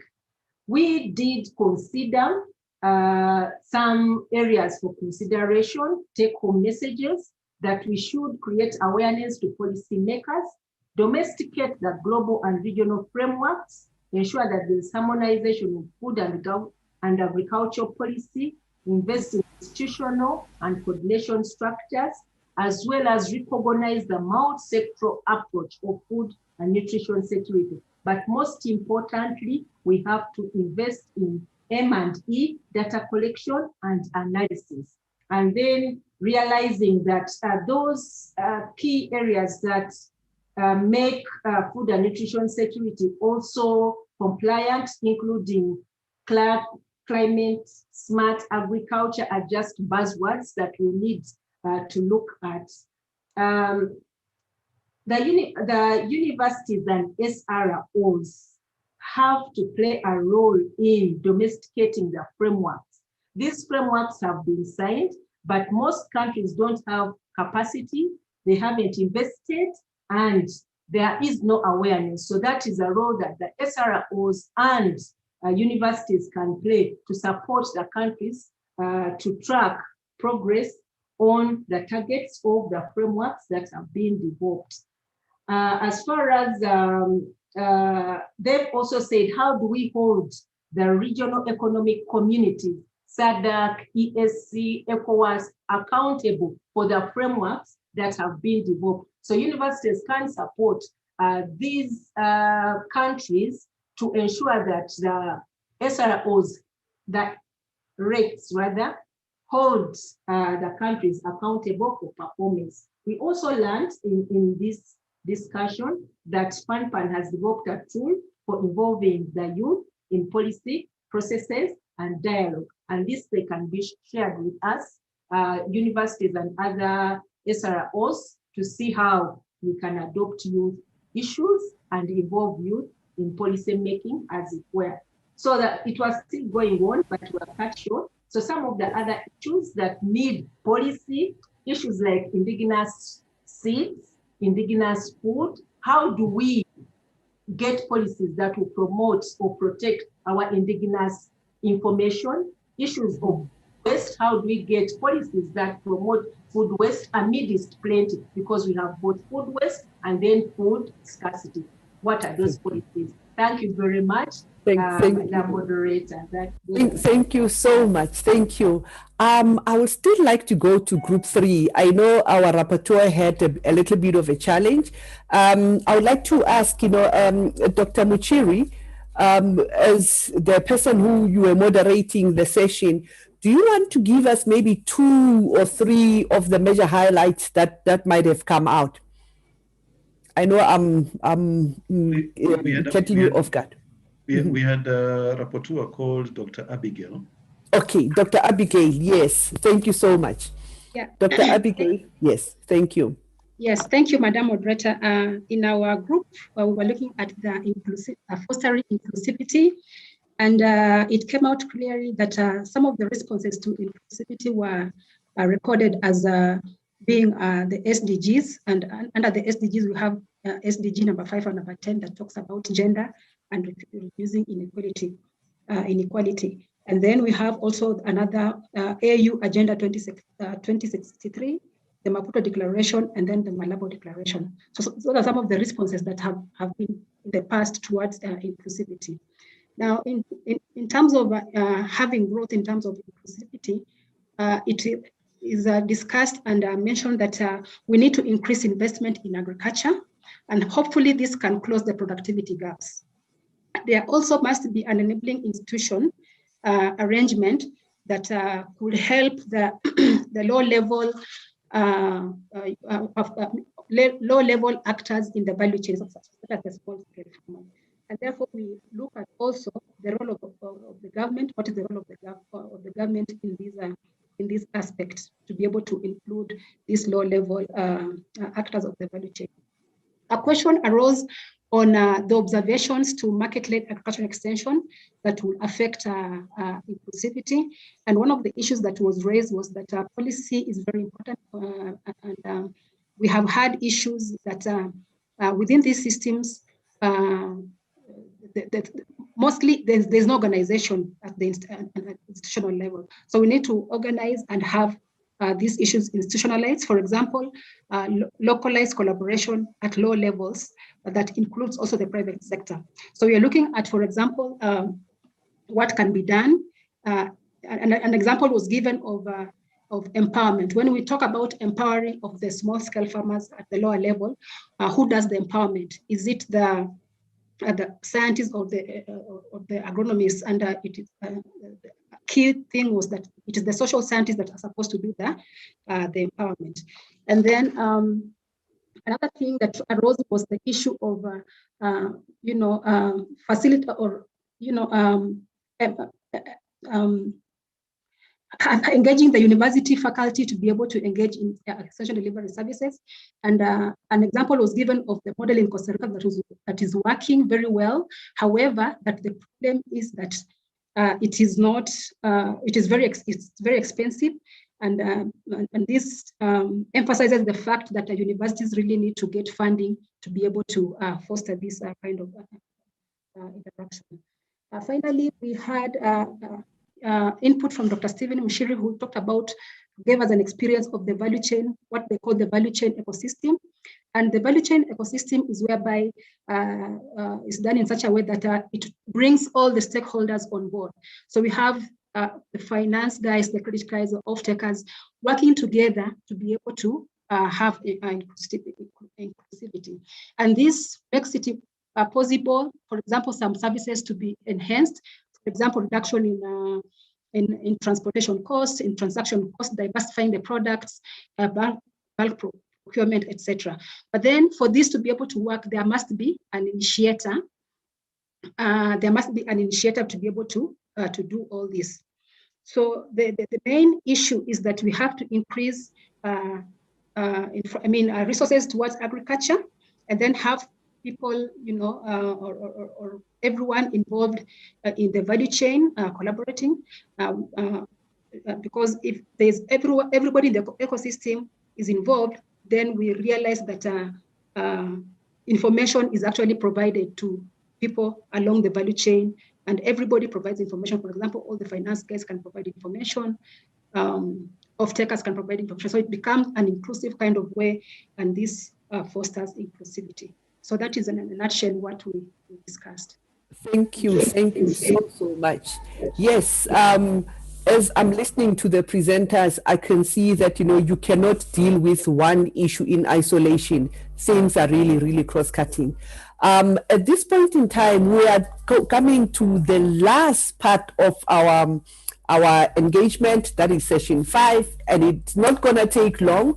I would like to call upon Dr. Anthony Egeru to come and give us the wrap up of this dialogue, but also tell us what the next steps are. Dr. Egeru, over to you.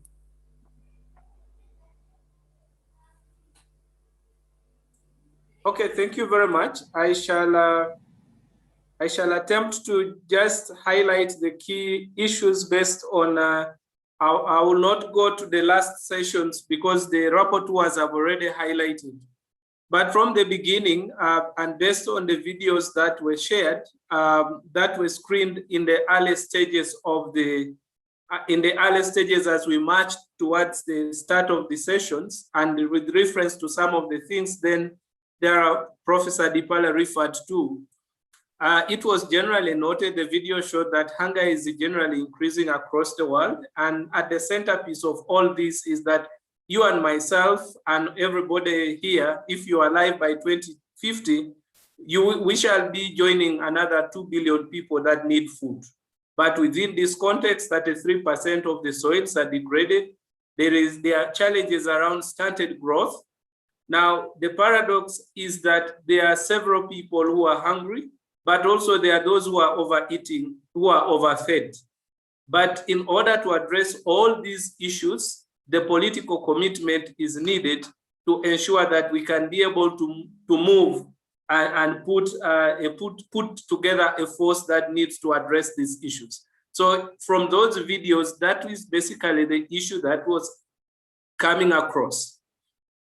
Now, Prof. Dipala also took us through the issue of the need, the UN SDGs, issues of ending hunger by 2030, But generally, the issue here is that to achieve this, it requires a collective effort.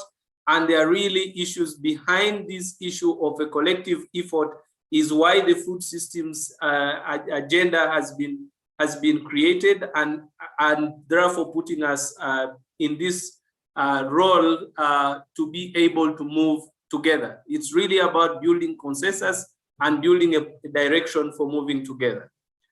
Prof. Adipala also highlighted within the context of the Food Systems Summit, there are 5 tracks within which the consultations are happening. The issue of ensuring access to safe and nutritious food, shifting to the sustainable consumption patterns, boosting nature positive production and sufficient scale, advancing equitable livelihoods and value distribution, but also building resilience to vulnerabilities, shocks, and stresses. So within the context of the summit and why we are really doing all this, we are trying to respond in one way or the other to these different action tracks. Now, when we then move towards looking at the regional perspectives, Professor Kay made a presentation that was really focused on the transforming our food systems in order to promote well-being across all the sectors. I pointed basically that in order to do this, there are some key basic issues that need to be taken into consideration. One being the need to harness Africa's strength, the issues of our culture, our agroecologies, our biodiversity, as well as our youth. Looking at issues to harness technological advances in order to be able to overcome the different challenges that are existing within the region, but also noticing that these are actually existing in our midst and they are available for our utilization.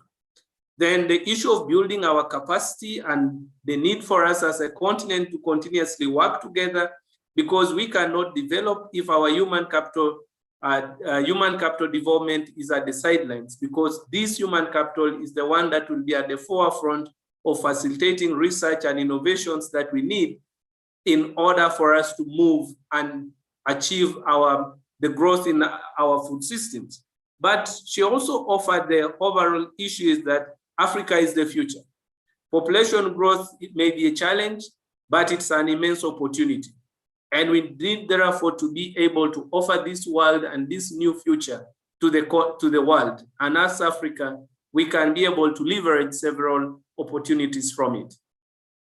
From Professor Mwale, really underscoring the issues around food systems in Southern Africa, underpinned by several drivers across the value chains, and really underscoring that in the context of the Southern Africa, there is a diversity in the food system, the commercial food system, and then the subsistence food system. As the commercial food system is well organized, well structured, adheres to the phytosanitary standards, and this is mainly supplying the urban market. And this is sort of now defining the kind of standards that need to be adhered to in ensuring that the food system is actually working. But then there is the other part of the food system, where there are majority of the smallholders that are farm-based, that their food system is very short, and they are producing for the households. This is also a very fragile one. That is because it's really dependent on rain-fed system. Then he also noted the issues that Southern Africa has had an interruption, and COVID has created a bit of real complicated situation in the region. But it was also interesting in his presentation to highlight that there were 52 million people in the Southern African region that were considered food insecure. This is quite a considerable number, considering the overall total population of the sub-region. Now, he highlighted that generally the food system in the sub-region is under siege from different conditions, drought mainly being an issue recurrently experienced in the sub-region. There were, of course, other issues really highlighted that in order generally to be able to move from this situation, there is need to understand the obstacles, reorient the effort to maximize benefits of the available technologies, continue efforts for sustainable production as well as consumption, addressed the issue of post-harvest losses that he indicated really accounts for about 25% in terms of losses. And this is quite huge. And then addressed the non-agricultural factors, including the issues of youth, issues of governance, and issues of the management of the economy. We then went to another interesting presentation by Dr. Enoch Warinda from Asereka, really trying to highlight the status for the East African region and really highlighting and pointing to the issues of the changing consumer habits within the region, expansion in the market size, also increasing agricultural information and digitization, but also a rise in attention towards issues of climate smart agriculture. But he also highlighted the interruption created by COVID and how basically the East African, the ECA region food system is beginning to respond.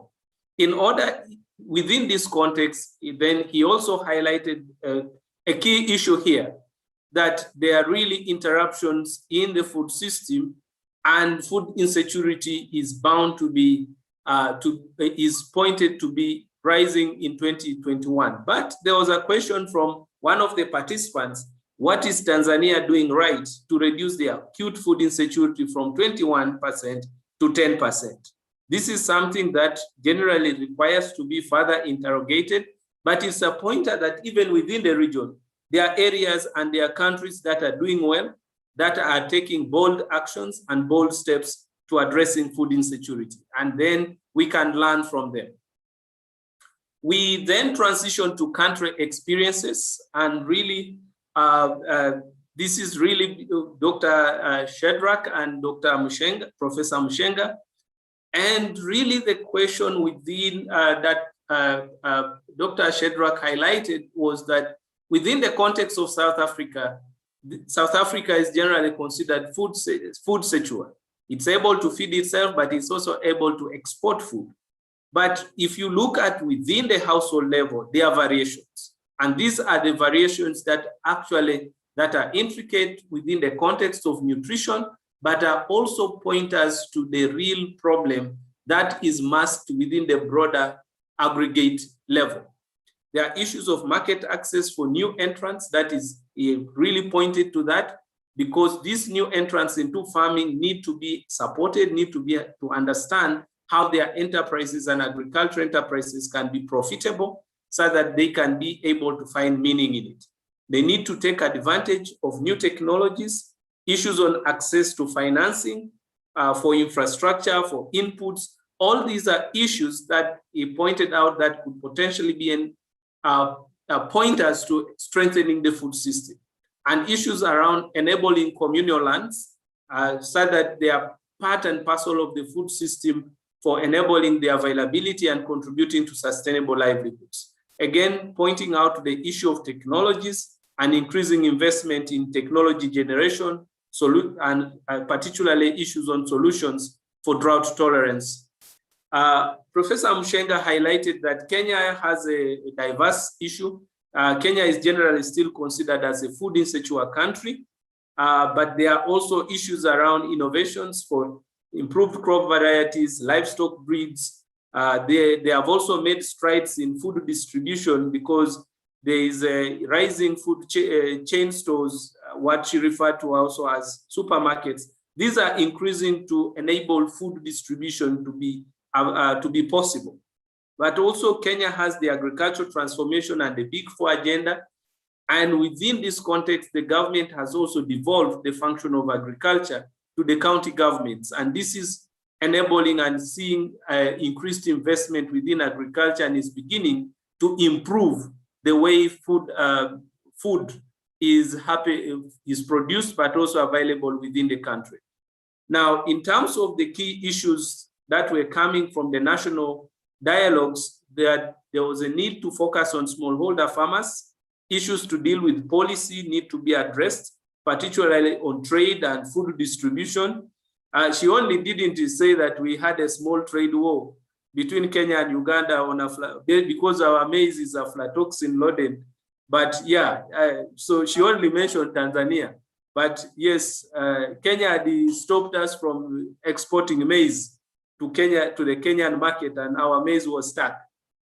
But because these are all issues of policy and non-tariff barriers, research and innovation for drought tolerance, insurance schemes that can support farmers to be able to cope and help them de-risk the agriculture. These are some of the issues that they pointed out. But in terms of what is the role of the universities, there was a shared understanding and common points towards the higher education institutions being playing an active role in terms of technology and innovation generations to produce varieties, vaccines, diagnostic tools that can help to manage risks really or from biosecurity, but as well as in terms of climate change. Need to really work with universities to bring communities to the center, and universities really need to go to the communities and demystify the place of the universities in rural development processes, and also make it easier for smallholder farmers to find a place within the university processes. Now, this was more in terms of response to the question, what is that we can do to encourage the youth engage in agriculture? I think here really is an issue of investment and ensuring that the youth can play and exist. There are better opportunities beyond primary production, and this could be the most exciting opportunities for youth. And youth can play a significant role in agriculture. Now, these were the key issues that I had in terms of overarching issues. In terms of the session, I think from me, this is where I would like to stop. These ones have already been highlighted in the plenary. Thank you very much. Thank you so much, Anthony. I don't think I would have managed to summarize, the whole session the way you have done it. It shows that I'm sure participants will agree with me that out of all of us, you were the most attentive, person, because you had a very big role to play. Ladies and gentlemen, thank you so much. Thank you to our panelists. Thank you to our speakers. We have come to the end of the session. I don't know if Professor Adipala is still here so that he can maybe give us, just, a minute of, thank you and give us, the word of closure. Professor Adipala, are you still here? Yes, I am here. I would like to most sincerely, moderator, thank you for your excellent moderation, facilitating this meeting. I want to thank our panelists for really the presentation, the time to prepare, and for sharing. I learned a lot. I would like to thank also the participants really for the active participation, both in the plenary and in the breakout sessions. I also would like to thank the people who provided the technical support, my colleagues in the Secretariat. Thank you very, very much.